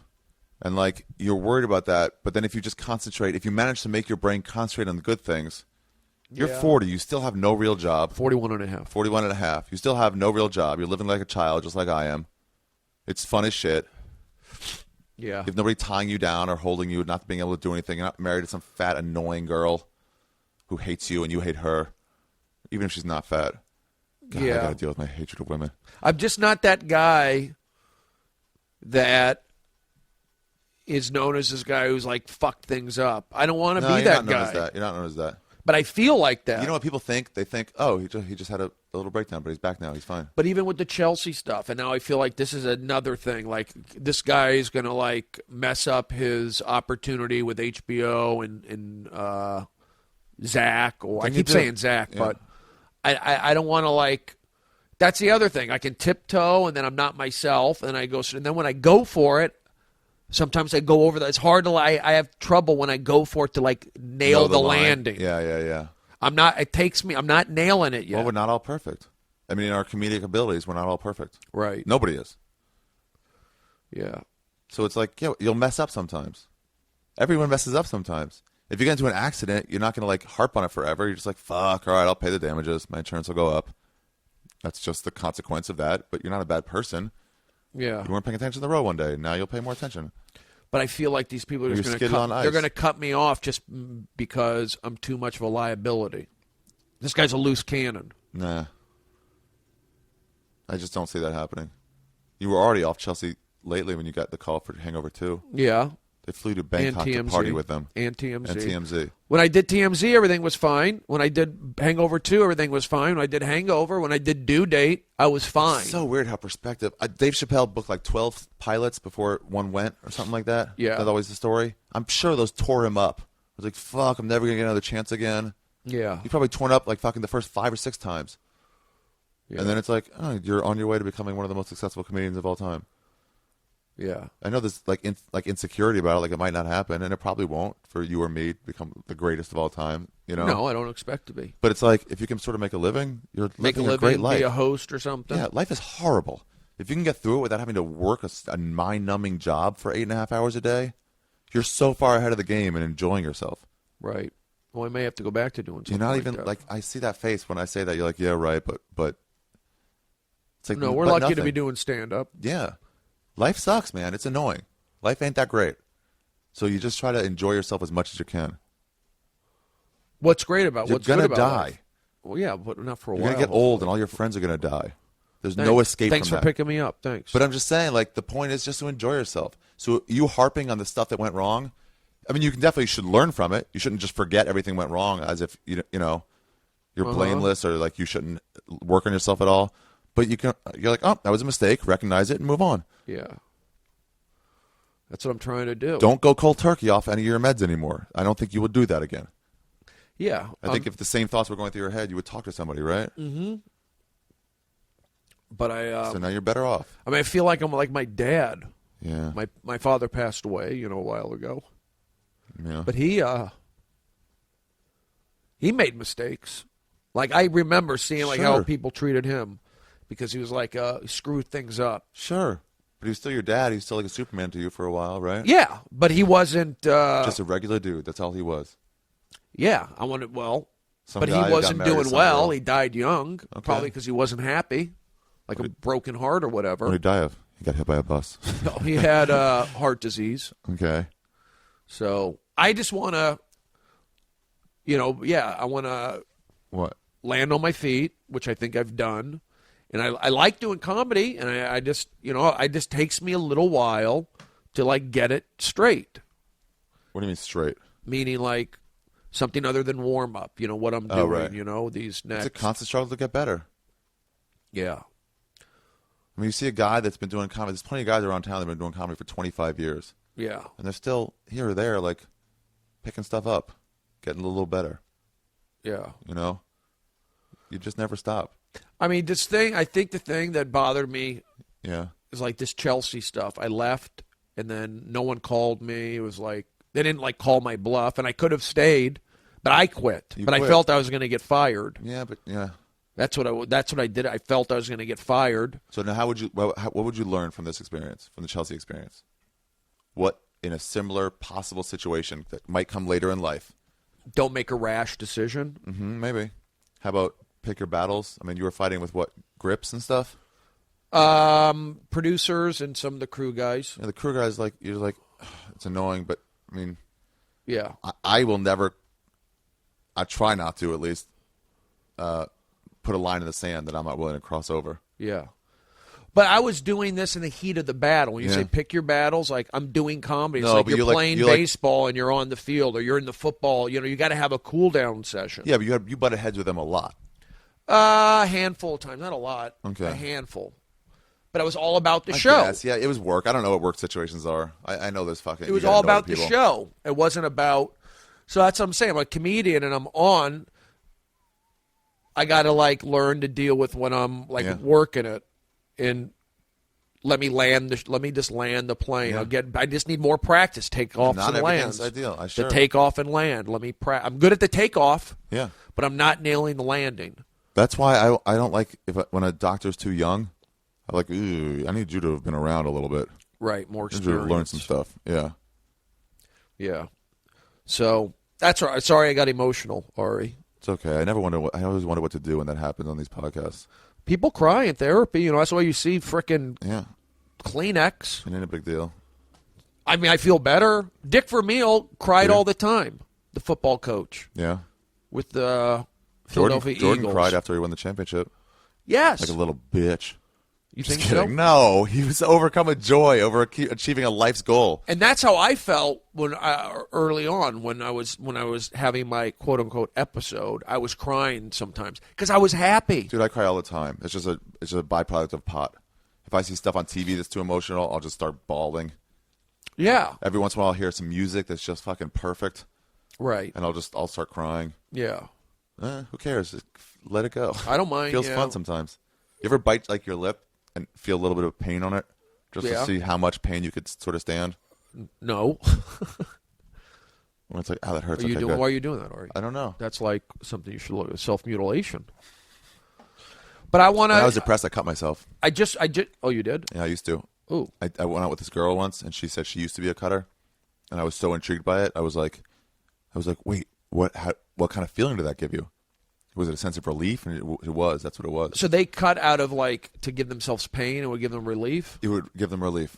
Some people She said what she did is, even when people wouldn't let her have stuff, if she got in an anxious moment, she would go into the bathroom, like at a restaurant and stuff, and use the clicker of her watch band, you know, the part that goes into the hole? Yeah. She'd take that out and scratch up underneath where the watch would go. Right.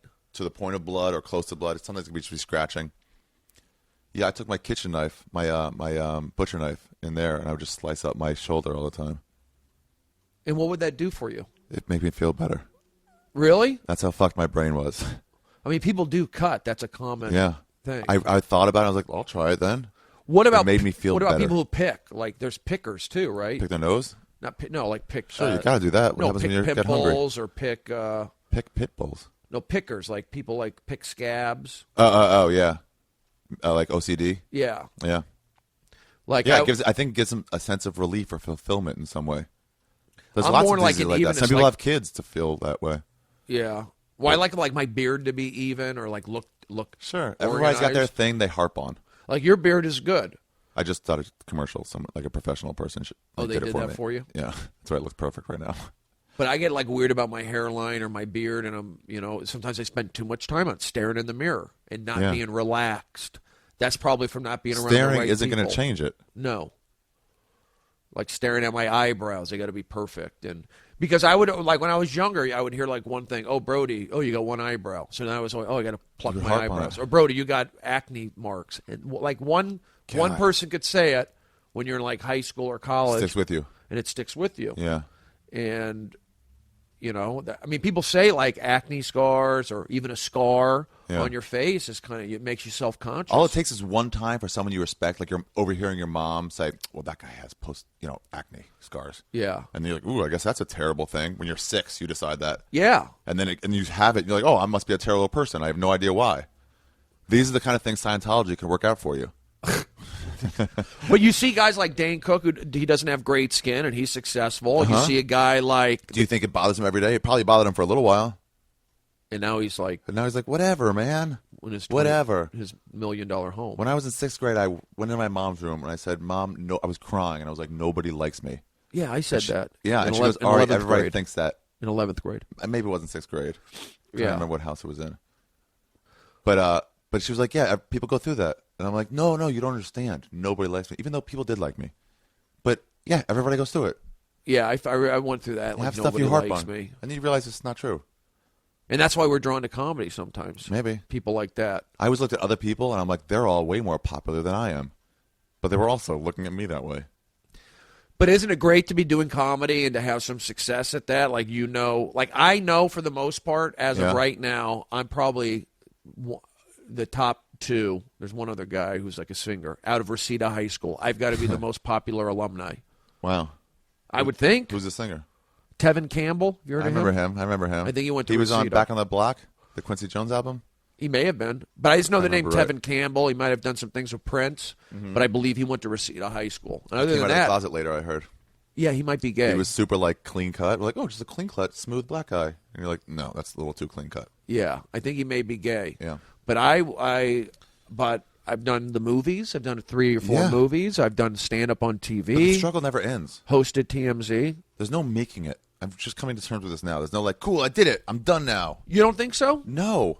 Even someone like Zach, who is now with Hangover, Hangover 2, and the other stuff he's done since or whatever, he's at the point where he is an A-level Hollywood star. Yeah. I mean, he's close. It wouldn't be like Tom Cruise, but for comedy, he's like one Top of the top 5 comedy yeah. guys there. Yeah.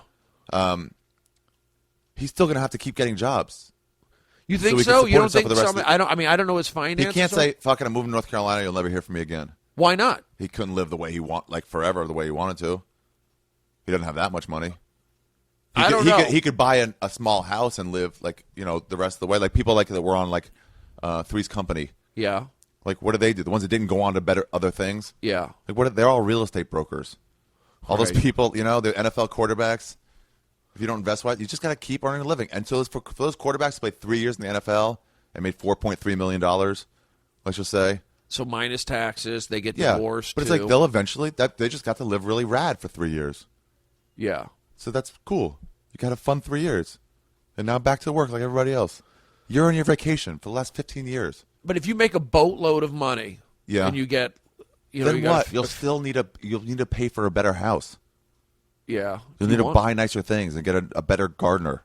What about just on interest alone? Let's say if you're getting I know what you mean. There's an amount of money where you're like, I can just live off the interest from this. Yeah. Yeah. I don't know if anyone really does that. It was always a thought I had. If I had $1 million, I'd get 3% interest and get $30,000 a year. Live off that. There you go. For me, making it would be buying a condo or buying a house. Really? So buying some kind of property. Okay, go on. And maybe a child when I'm around 50. Uh-huh. And that's my parents' version of success is their grandkids. A significant other. That's you making it. So you're saying you're very little of that has to do with you doing stand-up comedy. You think so? Yeah, I mean, you could get all those things if you sold pharmaceuticals. Yeah. There's nothing artistic in there that you have that I want to do. Yeah. Oh, artistically, what I'd like to do, if you ask me, I would. Wouldn't mind being a host of a game show. That would be fun. Uh-huh. I like stand-up comedy, and I just don't know how confident. I don't know if I have the confidence of like Louis C.K. No, or. but you know what Louis did? He wrote every year for the last few years and wrote new specials. Just kept doing it. But he's prolific. He's like born with it, isn't he? No. Also, listen to. He did an interview. I'll try to find it, put it on my website. But he did an interview where AriTheGreat.com. He said he did shitty stand-up for like. I think he said like 10 years. Yeah. And he goes, yeah, I know you could say like whatever, it wasn't shitty. He goes, it wasn't the one you're thinking of. It was shitty. And then he like reclaimed his like drive. He wasn't writing. He was doing the same act for a long time. Yeah. Rogan had the same problem when he was doing news radio. He said he didn't write anything for like 3 or 4 years. Yeah. And then he was like, what am I doing? I feel right now, if you ask me, my next step, what I need to do, what would I think satisfy me, would be to go out on the road and do shows like Neil Hamburger, where you go into a town, you do like a Wednesday through a Sunday, like fly into Chicago, and then you'll do a loop and you come back. No pun intended. Chicago, rock clubs. Yeah, sure. Where I'm building up my audience through podcasts, so like Cleveland, Columbus, Cincinnati, and then somewhere else over 4 days. Yeah, exactly. And you could do a run in the southeast or a run up in the north. I think I'm going to do one with the same kind of thing like that with me, John Reap, Burt Kreischer, and John Heffron. That's a big lineup right there. Yeah, and we're going to do like 4 nights, like Sunday, Monday, Tuesday, Wednesday, somewhere either in the South or in the Midwest or maybe. Will you be able to make money on that? Because there's 4 guys and all we'll that? split it up, but I think we'll have a great time. It's more fun, We might rent an RV. Yeah. And just go from spot to spot. Oh, that's cool. Do some podcasts while we're doing it. And just sort of say hi to people and, I don't know, just put on some shows and fucking enjoy our company. I mean, that's kind of what I want to do. If you're asking me, like, Brody, what now do you feel? Yeah, I feel like the urge to go out on the road and spread my wings. Yeah. On top of what else do I want to do? I have this HBO opportunity. I'm not going to say it's etched in stone, but I have this opportunity, and I feel like cool. that if something like that goes, it's way easier to get on the road. It's way easier for people to say, okay, we'll book you. Yeah. So I'm kind of like in this, that not a holding pattern, but I feel like, okay, my stand-up, I'm ready to go on the road and build my audience in different cities. But this HBO opportunity, doing that, will open doors also. And then the other thing is, doing stand-up on TV, whether like doing Conan or doing a Leno or doing, I don't know what else is out there, what other TV show for stand-up, but Letterman. I don't know if I'd ever do Letterman. I don't know. Why? Maybe. Like you refuse? No, I would do it, but I'd have to like. I used to say I was boycotting late night talk shows until one of them offered me a spot.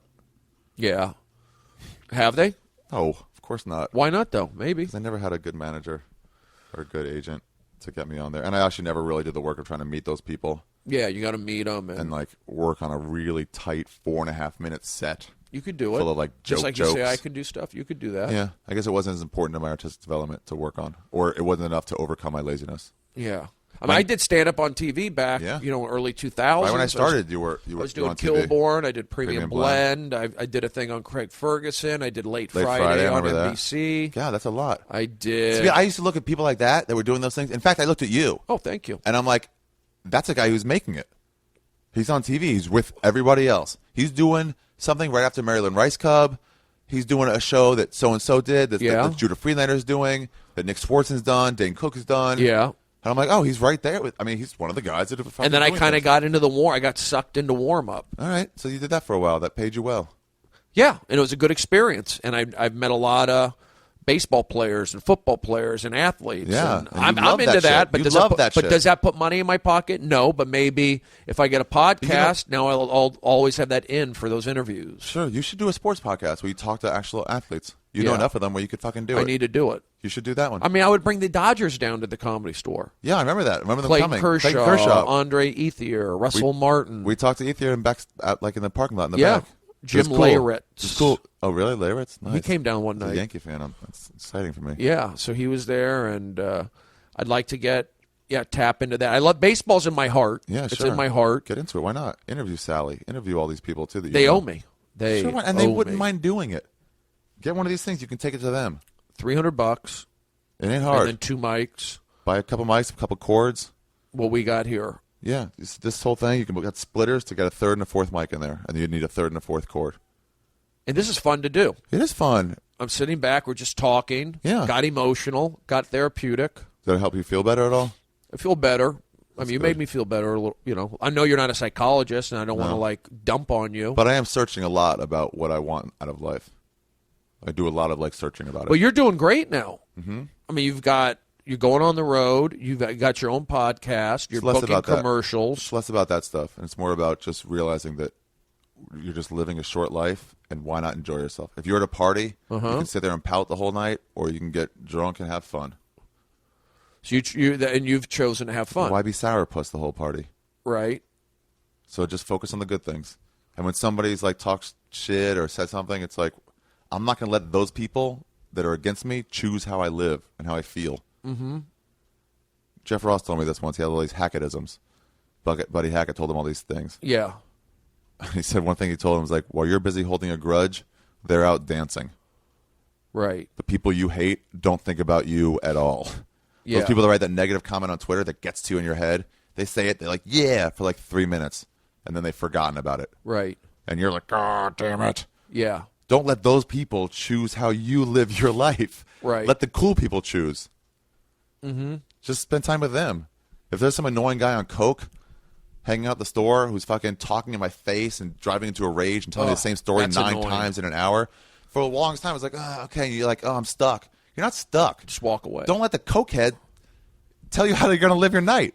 Just walk away. Or say, excuse me, if you don't want him to fight you, and go find someone you do like talking to. I've noticed this a little bit, like when people like look up to you or they recognize you or they know you, sometimes other comedians, they get too comfortable with you, too friendly with you. Sure, that happens. And like, they don't understand levels. They don't understand like...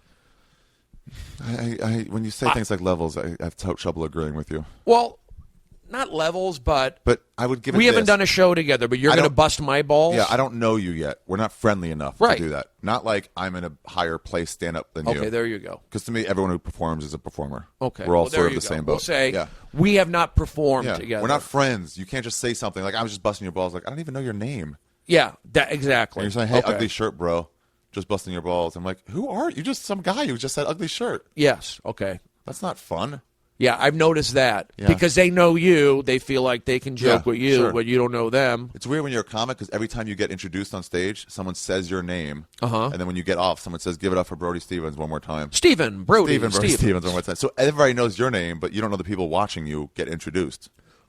No one's introducing the crowd. So people know your name. Yes. So they feel like they know you. Feel like they know you. But I get this more from comedians. Yeah, it's I'm more saying from other comics. They're like just too friendly, and they like touching and when you touch somebody, that's a big energy shifter. Sure, and some people don't mind it, and some people don't like it. And if you don't like it, I know you don't want to like hurt somebody. Say, hey, get the fuck off me, because now it's starting a fight that you got to deal with. But it's almost even the handshaking. There's guys now I see at the Comedy Store. They're like coming around shaking everybody's hand. Yeah. Like they stick their hand in like. I don't even know your name. I've never seen you do stand-up. Don't you know what some of that is, though? What don't you remember when you were starting?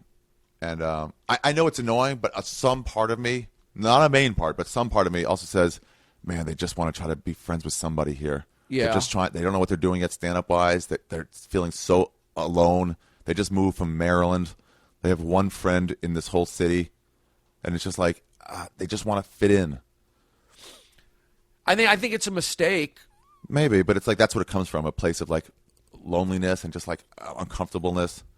I mean, I went up to like 3 comedians before I got like in Seattle. I talked to one guy who let me tag along with him, and then but he'd seen me perform like once or twice already. Yeah. And then in New York, I remember I went up to Dave Attell and I like said I was like liked what he did, and I felt like I don't. You know what?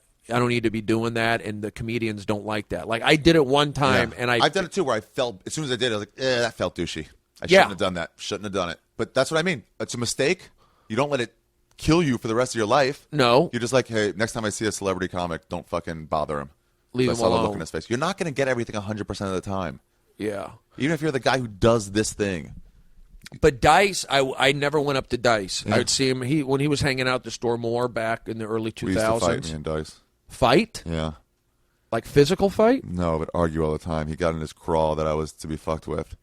Because the only training I got in the cover booth when I moved from the phones upstairs during a day to the cover booth at the Comedy Store was you can't start the show with less than 6 people. Right. Celebrities will try to run over you sometimes. You can't let them. You have to run the show. You can let them go on, but they have to do it in the right order. Yeah. and don't steal any money. Mm-hmm. This is before the cameras. This is before the cameras, yeah. Stuff like that. That was all they taught you. So the first night I'm working alone at the comedy store, Dice comes in and goes, I'm going on stage. And there were 3 people in the crowd. Like, we hadn't started yet. It was just starting. Can't do it. And I was like, no, you can't yet. He goes, who the fuck are you? I'm like, dude, you can't go on stage. And I went back to tell Brandon Duncan, the old manager, I was like, hey, Dice wants to go on stage, and there's only 3 people there. And he's just going on. And Brandon's like, ugh, all right, whatever. He didn't want to deal with it. Uh-huh. And I realized now, he's like, I'm not getting out of the manager's office to go deal with Andrew Dice Clay. Yeah. Let him fucking go on. But he can't say that. So I'm like, you can't be on stage. I started yelling at him. And then he just took that to be like, I'm going to bury you. You'll never make it in this town. Wow. Not intending any of that, but just knew he could fuck with a new guy who thinks someone like that could make a call and ruin stuff for me. Yeah, Dice is funny like that. And then he'd see me in the parking lot and goes, you're a fucking lot boy. That's all you'll ever be. Oh, wow. And I was like, you don't remember what it was like to park cars here? He goes, no, and I never would. I was better than that from the start. And it was like, just trying to get me to yell. And when I would, I was like, you fucking got me. So is he doing it with, like, any sense of joking around? Absolutely. He was waiting until I ran away in a rage, and he would laugh about it with everybody else that was there. I was just a new kid. But when he was doing it to you, you thought it was real. I thought, what a fucking cocksucker. Yeah. That's a problem with pranks. The guy you're doing it on doesn't find him as funny. Yeah. Dice is always nice to me, but like I said, I never spoke to him for like a month. I'd see him there, and then one time he said I was funny, so then he asked me to come over and talk to him. I was like that with Attell. I'm like, I ain't introducing myself to him. Yeah, they but let when him come he up wants to you. and he did eventually, and he's a cool guy. Right, he's a great guy. But it's like I never like to push it with people. Yeah, it's just let it happen and naturally. Then, too, comics are insecure and weird, even at your level or even at someone at a way higher level. It's still like we're just weirdo comics who have weird touching problems. Yeah, you know? I'm not like anti-touch, but for some reason, when I'm at the comedy club and I'm relaxed, whatever your weirdness is, like I'm at the comedy store, I'm usually relaxed. You don't want people like asking you questions about how to do stand-up or like touching you. You're like, come on, man, I'm just hanging out. I don't mind talking comedy if some comedian has asked me for their opinion or something in person. I'm okay with that. I'm okay with I have time. The time is right. Yeah. I'm just not into the touching, and I'm not some weird touching guy. But it's like touching me, it like throws my energy off. You don't like it.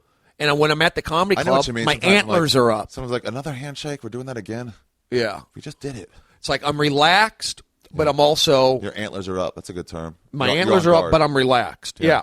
You're fine, but you're aware this might be weird. Yeah. So it's like driving through Compton in the daytime. Yeah, exactly. Nothing's going to go bad here, but I'm going to keep my eyes open. Keep it moving. Yeah. Keep it moving. I would have to go down to Compton. I remember I get my baseball gloves down there. Really? Yeah, the SSK. It's a Japanese company. Hey, are there any my threading? You might know this. My threading of my glove. My softball glove. Yeah. Why don't you play on the Comedy Store softball team ever? I'm just not into it totally. I'm not into softball. I mean, I like softball. I'm not anti-softball. It's fun. We all kind of hang out. It's a good hang. It's a good hang. We're not that good. Girls playing the team. Yeah. We don't really care. We've won a few games. But we don't really care about it. So people smoke pot while we play. We walk away a little bit, smoke pot. I played a lot of softball. It's just fun. We make fun of each other. It's fun, right? Yeah. The guys got hurt this year. Dan Madonia shattered his ankle when he slid. It was a freak injury. Yeah. When he slid into third. No sliding. I would be no sliding for me. You don't work that hard. But I get...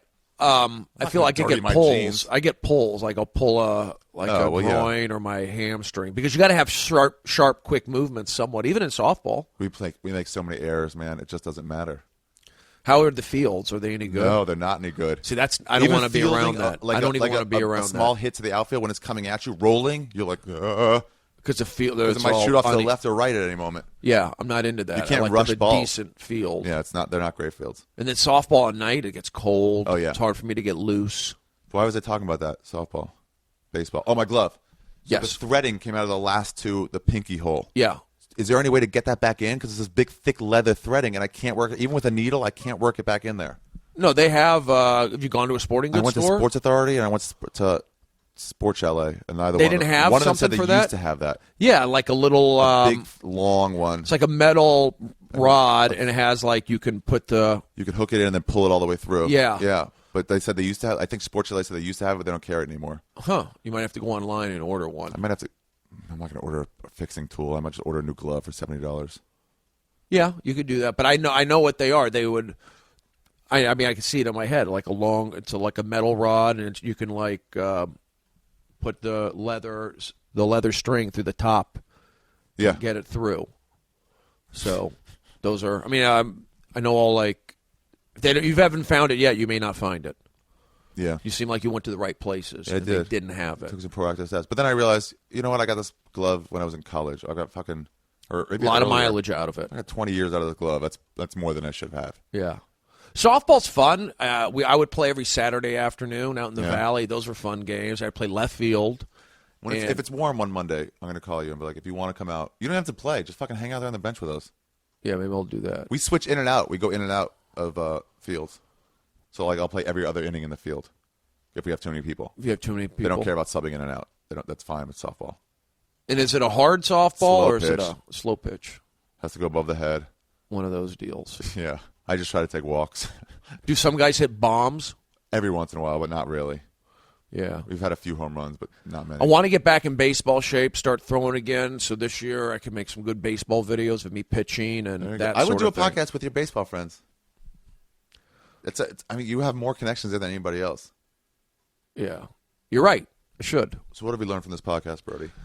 We learned that just be yourself. We make mistakes. Yeah. Saying sorry goes a long way. It goes so far. I apologized to this girl, Dina Seltzer, once. Mm-hmm. I made she used to work with me at summer job. She was way younger than me. Uh-huh. She went to my high school, but she was like 5 or 6 years younger than me. Yeah. And maybe 3 years, but way too much to date, do anything. Yeah. But we worked together at the summer job, and I sort of developed a crush on her, and I think she got one on me too. Yeah. Because we used to commute together at the Metro, me, her, and Eitan Teitelbaum. And we'd make fun of each other and bust ball, but it was fun. And then one day she said something about her grandfather dying. Oh. Or her grandfather's unveiling. Uh-huh. And I was like, what does that mean? I mean, you dig him up and fucking show his corpse? It's not just something insensitive. And she was like, actually, I was really close to him. And then I didn't give because I didn't know how to like give on a joke and realized right here it's not going to be the right audience for that. Uh-huh. So I just kept pushing it. Ooh. I'm like, and you can dance him around. She was like, stop. She was just really pissed off about it. And she didn't talk to me for a while. And then she was going to Israel for like a year. And before she left, I called her. It was like months later, maybe even a year later. I don't know. But I was like, hey, by the way, those things I said, I'm sorry. I know I went too far and I wasn't thinking straight. Mm-hmm. I just want you to know I'm sorry. I didn't mean to hurt your feelings. And it was great. It turned her around Did she accept it? Completely. And then, yeah, then we're totally into each other after that for a little while. Anyway. And if you put that apology out and they don't accept it, sometimes you just have to move on, right? And your consequences of the act you did was that you might have to live without their forgiveness. Yeah. And there's plenty of things you'll have to show consequences for. Right. Everything in life, whatever, there's consequences. Yeah. Well, yeah, that's what I was talking. I don't need to go into again, but that's what I feel like I've burnt bridges and not intentionally. It wasn't like I'm this kind of guy. I'm going to like cause problems. It was all like out of the heat of the moment stuff. Jeff Ross still likes you. But even if you had burnt a bridge with someone like that, then you're like, well, it's too bad because I like that guy. It's too bad he won't be able to like me. And you just accept it and move on. Yeah. You don't have to be like, well, what? Oh, I want to be like, well, you can't get it. You can't get it someone's like. I don't know. It's like there's so many other people out there. Yeah, there are. But it was like... It's like, yeah, too bad. It sucks, but... Like the Chelsea stuff still hurts me for some reason. It just like gets at me. It sucks when you get to McDonald's and they've already closed breakfast.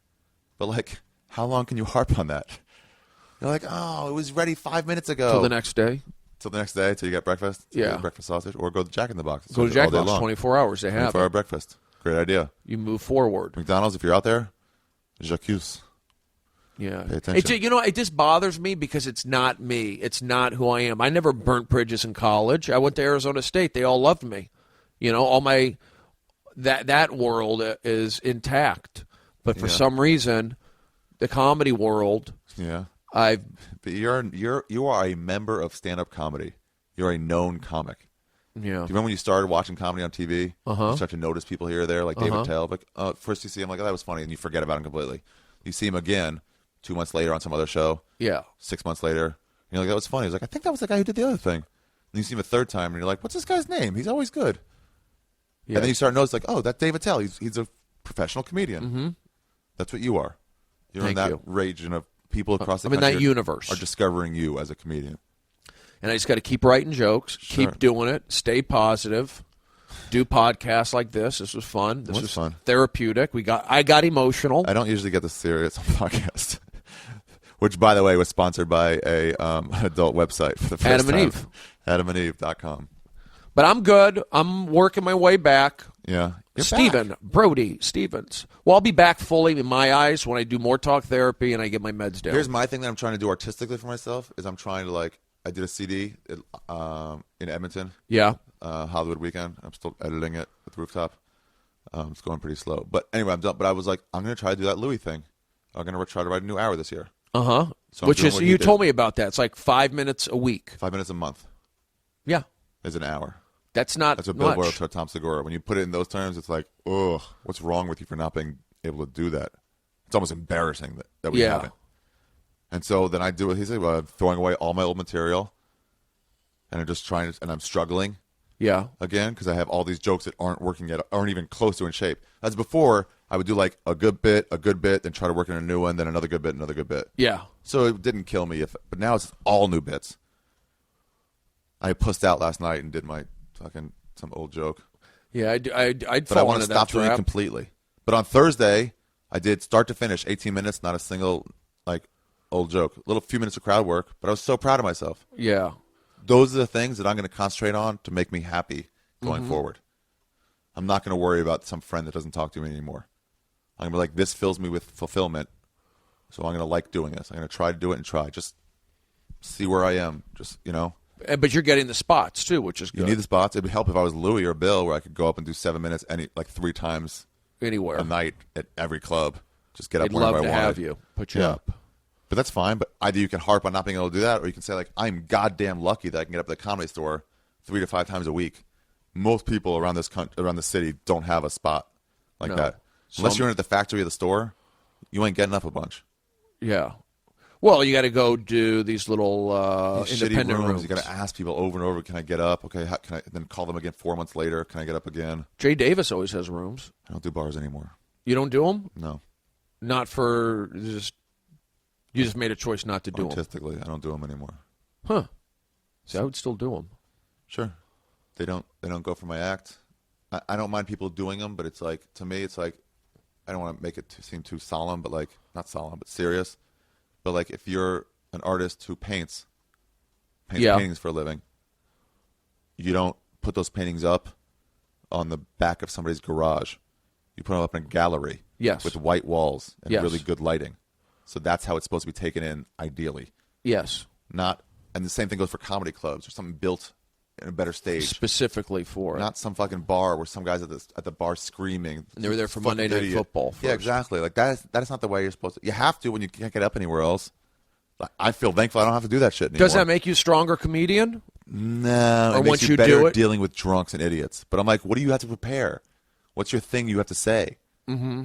There's also great, crowd work. I like watching some of those comics deal with that stuff. Mm-hmm. And I know how to do it. I don't want to anymore. I don't want to deal with adversity. And if you don't have to, don't. Yeah, it's like I just want to go up and do what I prepared. I want to show you this thing I prepared for you guys. This is what I got. If I had a play, I wouldn't have to deal with hecklers. If there was a play, you just keep going. Yeah. Like, here's what we prepared. Enjoy it or not. Exactly. I don't know. No, you're right. So this podcast is way too serious. It's all right, Ari. You helped me. Hopefully, I helped you. And hopefully, what funny things did you get out of? Funny things? Yeah. I don't know. Were the doctors cool? Did the wardens? Who guarded you? Were there guards? Nurses.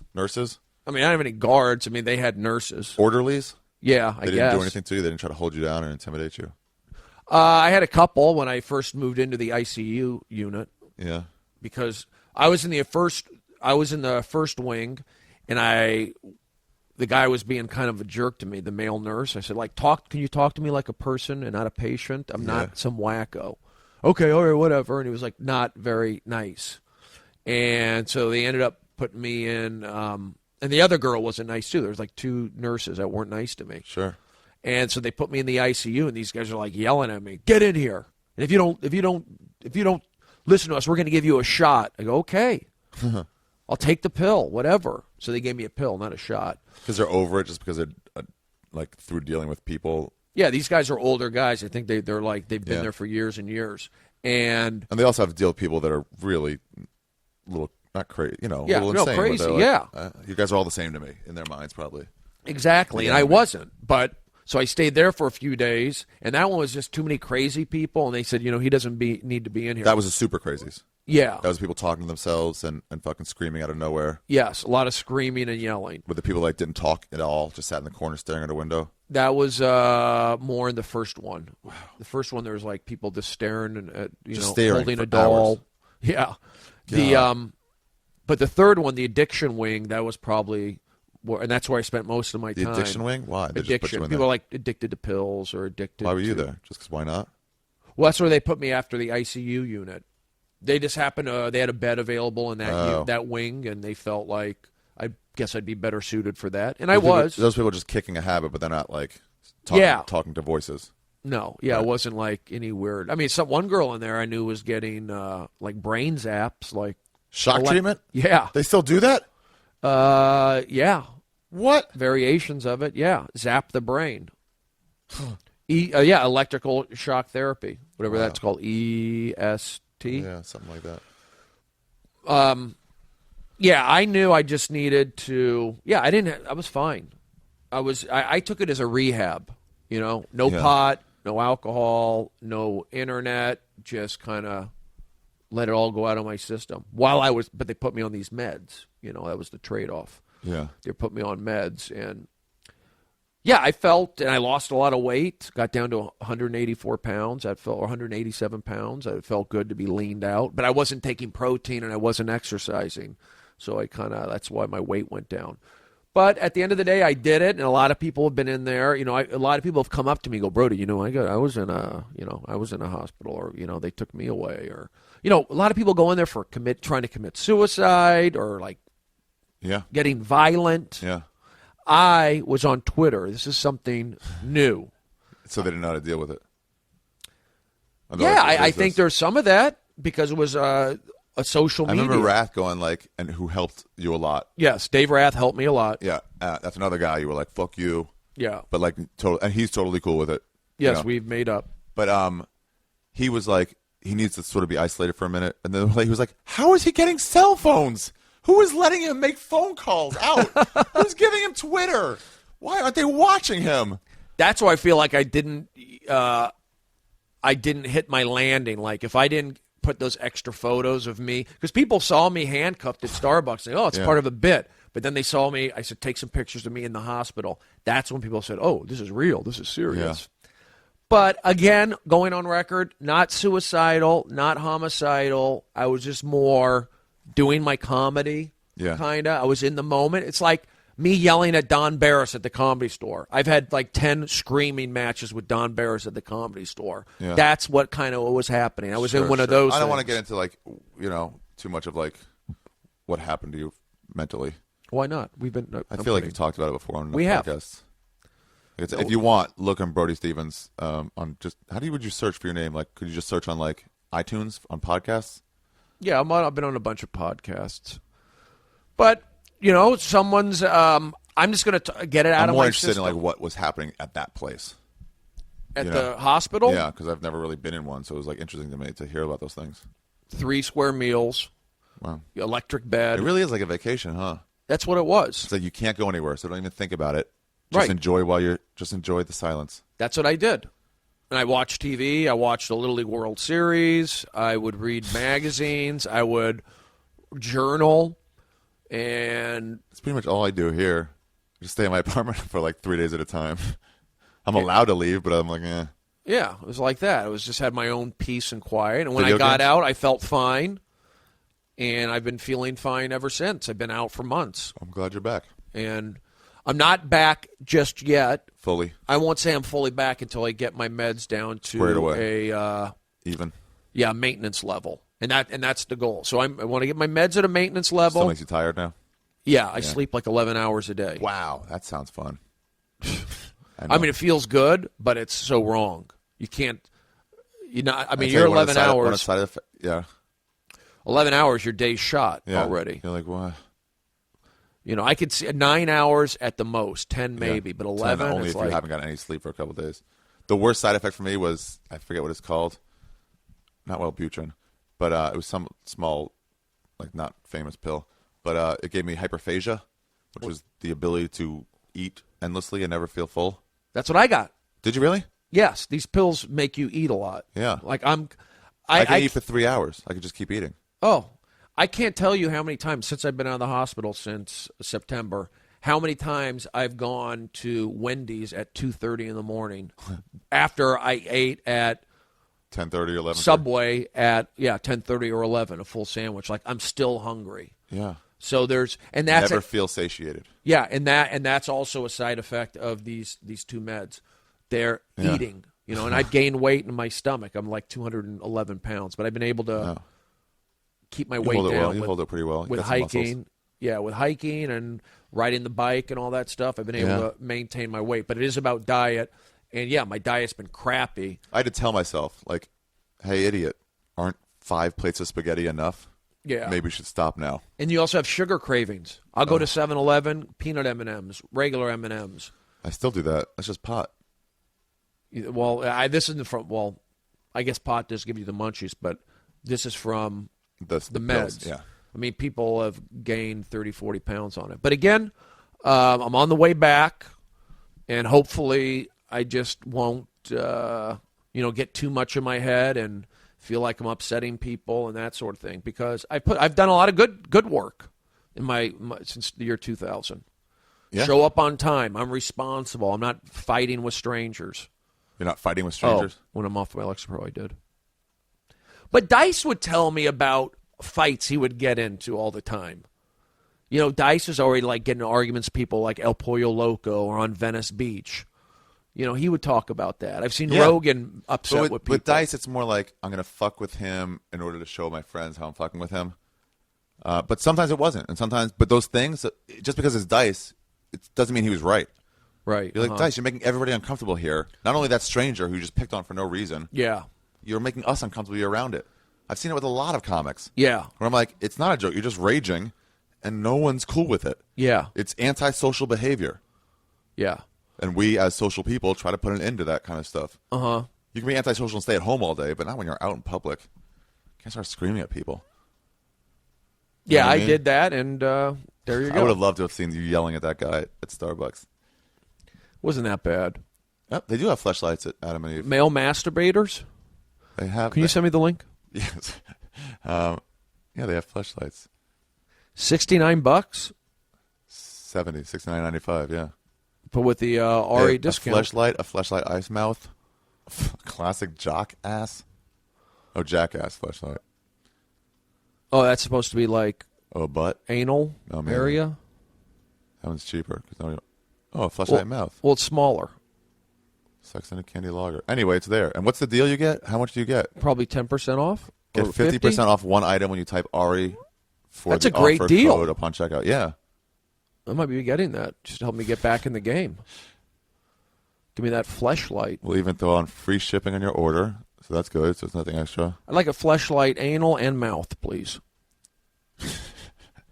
For when I'm feeling particularly frisky. Yeah, anal and mouth. I've never gotten into it. I don't want to commit to that kind of level of depravity. That is kind of weird when you're buying devices to help. Yeah, those things aren't for everybody, but they are for some people. They are, and if you're one of these people, it's a good deal, I guess. But like.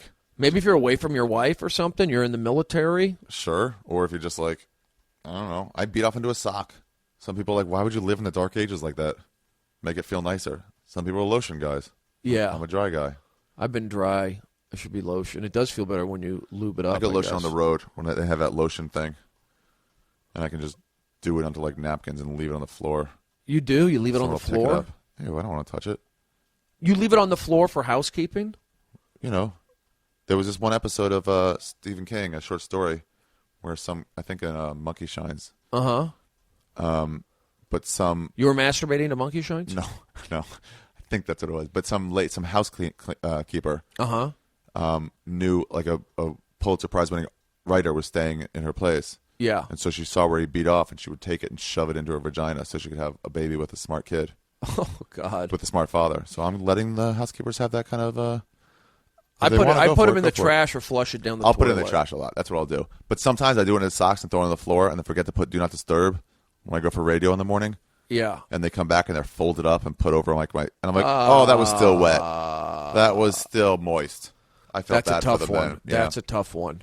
How is doing radio? Are you used to it, having to get up and do all that stuff? It's always weird to get your like energy up because it's morning, especially if you go to East Coast where you slept like 2 hours. Yeah. You get in at let's say you get in at 3 a.m. or even no matter what time I get in, but 3 a.m. there is like midnight here, and I don't go to sleep till 3 a.m. here, which means I'm not tired till 6 a.m. there. Yeah. And I got to wake up at 6:30 for radio. And then you have a show that night. Yeah, and then you got to take a nap again. That's why Saturday shows are usually better if there's radio involved. I take 5-hour energy if I need to get up. I do half one, but then I can't sleep afterwards. If you only have radio for 30 minutes, now it's like, now I'm not going to sleep after this. Yeah. I took a 5-hour energy today. You sound peppy. Helps keep your crying to a limit. Kept my crying to a 5-hour energy will help keep your crying to a limited. 5-hour energy will help keep your crying to a minimum. If you guys want to sponsor us too, 5-hour energy.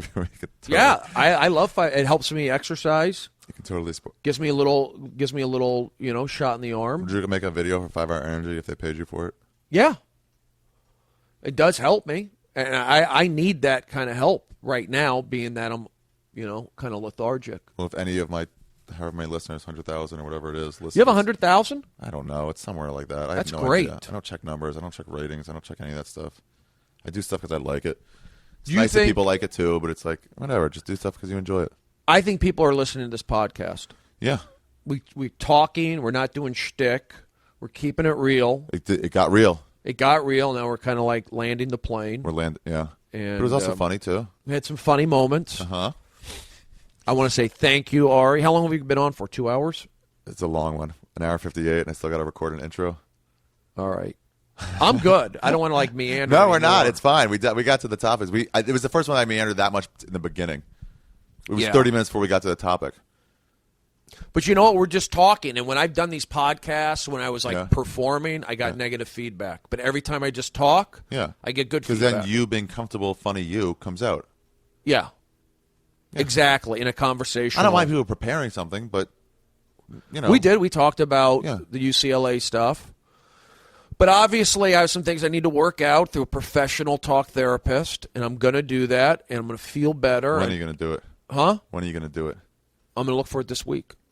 You're going to look for it this week? I need to get a talk therapy. I need to do online traffic school. I need to I have to submit some bills to insurance. Oh, shit. I got to get flights to Minneapolis. And I've got to... So bad with errands. Yeah, we got to do that. Got to do errands. But you can get a flight 24 hours a day. You go online. I know, but I keep going I got to do that. And eventually it's going to be inside 3 weeks, and all the seats are going to be gone. Yeah. So you might as well do it today real quick. Boom, boom, boom. Yeah. So I had a great time, very much, Ari. Brody. I appreciate it. Ari, thank you. Thank you for letting me be myself. Okay. Online, you are All Things Brody. All Things Brody on Twitter. You have a website, too? I do, you don't keep up with which anymore, is not updated. But used to be one of the best blog sites there were. A lot of blogs. If they knew your voice, your comedic voice, those things would just pop. All those stories would pop out. Yeah. Well, they're still up there. Well, that's good. They're still You relevant. can go to Stephen Brody Stevens or BrodyStevens.com. Either one. It leads you to BrodyStevens.com, basically. And I have a lot of my old blogs up there, a lot of my archives. So if you want to just... Stephen Brody Stevens. So if you just want to scan through and dig, there's some stuff there. You know, I have you as my cell phone ring right now. You do? Yeah. What does it say? Call me. I was recording sound bites of you in the back one day, trying to get a good cell phone ring. You want me to call you? Yeah, call me. I asked if you minded, and you said you didn't. So I just kept holding my phone up to the speakers. Okay, I'm going to call you. Yeah. I'm going to call Ari Shaffir right now. So every time, this will be in my pocket. It'll just come out. It makes people laugh. It makes like Rogan laugh or Tony Hinchcliffe laugh. Because they're like, what? Is that Brody? Okay. It says call. Here we go. It says call. The call is being made. I don't have to. Do I do anything on my end? Okay, I'm calling you. Calling mobile. Ari Shaffir. That's a cool little picture of me. It is. I like how it's not. Why are you making me struggle? Just laugh. Why are you making me struggle? Just laugh. Oh, it's... Why are you... Yeah, it's just a loop. It's just a ringtone. That's How'd you do that? That's Court laughing. Can you hear Court's laugh? Oh, okay. I remember that set. I held it right up. Yeah, you were just yelling at the crowd. And how do you do? You made that ringtone on your own? Yeah, I held it. Did voice memos. Held it up to the speaker. In the back on one of those shitty nothing nights. Yeah. You know, Hello speaker. After a minute, you hadn't said anything like really cool, like "Don't fuck with me, I'm from Reseda." If I got a soundbite like that, I'd be like, "Cool, I got it." Yeah. But if nothing happened like that for a while, I'd stop, delete, start again. And if I got something, I'd stop right there and then trim the memo. Trim the memo. Then I think send it to yourself or drag it to your iTunes. Then drag it out. Change it from an MP3 to an M4A. Just literally. This is just a quick edit. I actually looked, and it's M4R. M4R, not M4A. I was wrong. So, not way wrong, but wrong. All right. Back to your regularly scheduled programming. As you drag it from iTunes to your desktop, you just it'll say, like whatever you name it, Brody ringtone.mp3. You just change the P3 to 4A. Drag it back into iTunes, and when you sync up, it's now one of your ringtones. I need help with it. It seems pretty easy, but not once that you know easy. it seems but it's like you have to do it. I know I'm what not you good mean. at that. It took me a while to get to learn how to do it. Man, I wish I could do that. It's fun. And you get fun ringtones. But you have to you utilize your laptop with that. You have to like load it into iTunes. Into iTunes, I think, yeah. I know you can take voice memos and put them in iTunes. Yeah. So it's just like that. And once it's in there, you drag it out, change the convert to MP4 or something. to M4A. And then you put it and back. then drag it back into iTunes under the new file name. There'll be a Brody Stevens.mp3. There'll be a Brody Stevens.m4a. And you name it ringtone or and whatever. The M4A is. I'll show you right here. The M4A. Where's? Back on male masturbators. It just goes to on your iTunes. It just. Okay, I've seen these. Ringtones. Yeah, like voice memos. Where's ringtones? Don't see them. I do not see them. Oh. Tones? Podcasts, radio, tunes, TV. Tones. Yeah, here. Tones. Yeah. Here's another one from you. I get it. Oh, yeah, it's too low. Was that you? Yeah. Okay. Yeah. And you labeled it. Yeah, and here's another one. Let me turn this way up so I can get this. Hold on. This is cool. This is cool. This is the other one I did of you. And so I went back and forth a few times. It's an adult video in Chatsworth. Oh. Oh, here's the last one. Oh, there's a couple. There's a few. Now I gotta do this. Now I gotta do this. And you drag that into your tones. Now I gotta do this. You know what I'm gonna do? I'm going to add one of these to my website, and if you want, if I can figure out a way to make a ringtone, I'll leave the file up there, and everyone can have a Brody Stevens ringtone if you like. Rage Against the Machine Poetry Slam. Rage Against the Machine Poetry Slam. Kind of remember that. Yeah, I made Zeppelin ringtones or whatever, and then they're great. I like it. Yankees win. That's John Sterling. Yep. I think I deleted it. I want to make it again this year. Yeah, I deleted it. It's deleted. On my hard drive. Wow, that's pretty cool, Ari. I didn't know you could make Mr. Ringtone guy. I'm not that smart with computers, too. Yeah, I need to get a little bit better. But, yeah, we learned that good at the end. I didn't see that coming. A little ringtone. A little, tutelage. yeah, you learned something here or there. The Machine Poetry Slam. Let's hear it from the voice of the master. Rage Against the Machine Poetry Slam. There we go. Yes! Where is Zach De La Rocha? Tom, get over here. The drummer guy and the dude who climbed. Did the guy from Rage Against the Machine climb up? Mount Everest? No, I think it was a guy from Green Day. No, the Rage Against the Machine guy climbed up something on an award show on the Emmys. And he got like arrested in New York. Yeah, he did like a protest of some kind. Yeah, he did something I weird. Think it was MTV Awards. Yeah, he climbed up and they Scaffolding. couldn't get him down. He wouldn't come down. Yeah. And then the guys from Green Day talked him down. No, at another award show, they climbed up on something too. I think the drummer did. I just remember Musicians are seeing crazy that. with all their climbing. They are crazy. They're climb crazy. They're climb crazy. Also, in this climate crazy. This week's LA Weekly, is it this week's? It's out on newsstands now. 22nd. There's an article on Brody Stevens and his trip into insanity or whatever. I don't know. Just kind of documented what happened and what was going on. And so pick up the LA Weekly or go online. It's probably LA Weekly's online too. Go look at it online, and hopefully I won't get in trouble for I'll put a being link to that open. on my website. And no, you won't. Whatever. All right, so we're done. It's just so fucking long. 2 hours. Yeah. So they'll break it up, right? Yeah, I try not to break them up. Are you going to edit this? No, we just talk. There's nothing to edit out. Yeah. If we went off a really slow tangent that went nowhere with a lot of trash talk on people we didn't really feel that way about, yeah, I might be like, we don't want to pretend to stick to that.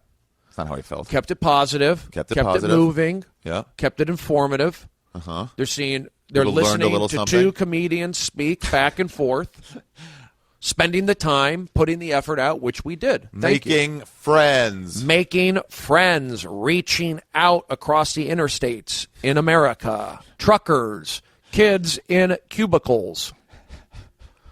All right. College students in a library, an Irish dude drinking. We get people in Ireland are listening. Yeah, I want to say hello to Ireland. Oh yeah, what'd you say about when I saw you in Montreal? That this kid recognized me in Dublin from the podcasts. He knew you, he knew me, he knew about Death Squad, he knew about everybody. Yeah, you did another one of my podcasts with Don Barris talking about crowd warm up. We did? Skeptic Tank, yeah. Oh, you need us to when do we were that. still at Red Bands. All you did guys was argue back and forth the whole time. Yeah, Don was. But yeah, that's available arguing. still on deathsquad.tv or on their iTunes or on my website too. It points to there. Yeah, I want to get I'm going to get. Well, I've been doing Broad and Little Esther. Sure, but we're on add a hiatus. baseball. Add a baseball thing to it too. So. Baseball. It's in me. I know it. I get it. Why not do or it? Sports in general. Yeah. Centered on baseball. You're right. It's going to help me. Fuck yeah. And I want to go on the road. If you want to book me, I'll do. Who's your booking agent right now? Say it right now. Andrew Skickney at the agency group has been booking me for festivals and road gigs. So if you're interested, Andrew Skickney at theagencygroup.com, actually. Okay, perfect. So contact him if you want Brody at your festival. You want me doing 45 to an hour. I will do a Q&A. I will do a slideshow. I will do some web videos. And I'll do a meet and greet before. No, do them after. This is nice, bro. This is a very uplifting and yeah, and I'm reliable. I don't miss flights. I won't get into. You don't have to worry about me flipping out. I do have references. You have references? Yeah. What kind of references? Just people say, yeah, I've seen Brody the last 5 months, and he's Zach Galifianakis. Possibly Zach. He's one of your friends. But pretty high reference. Just somebody who's seen me, like Jesus of Hollywood. You're gonna phone. You're gonna text. I took it off mute so I could show you what the ringtone was. Okay. So I do have references if you need that. Nobody needs references. Brody Stevens, positive energy, all things Brody on Twitter, doing great. I'm going to say good night, Ari. Thank you very much. Bye, guys.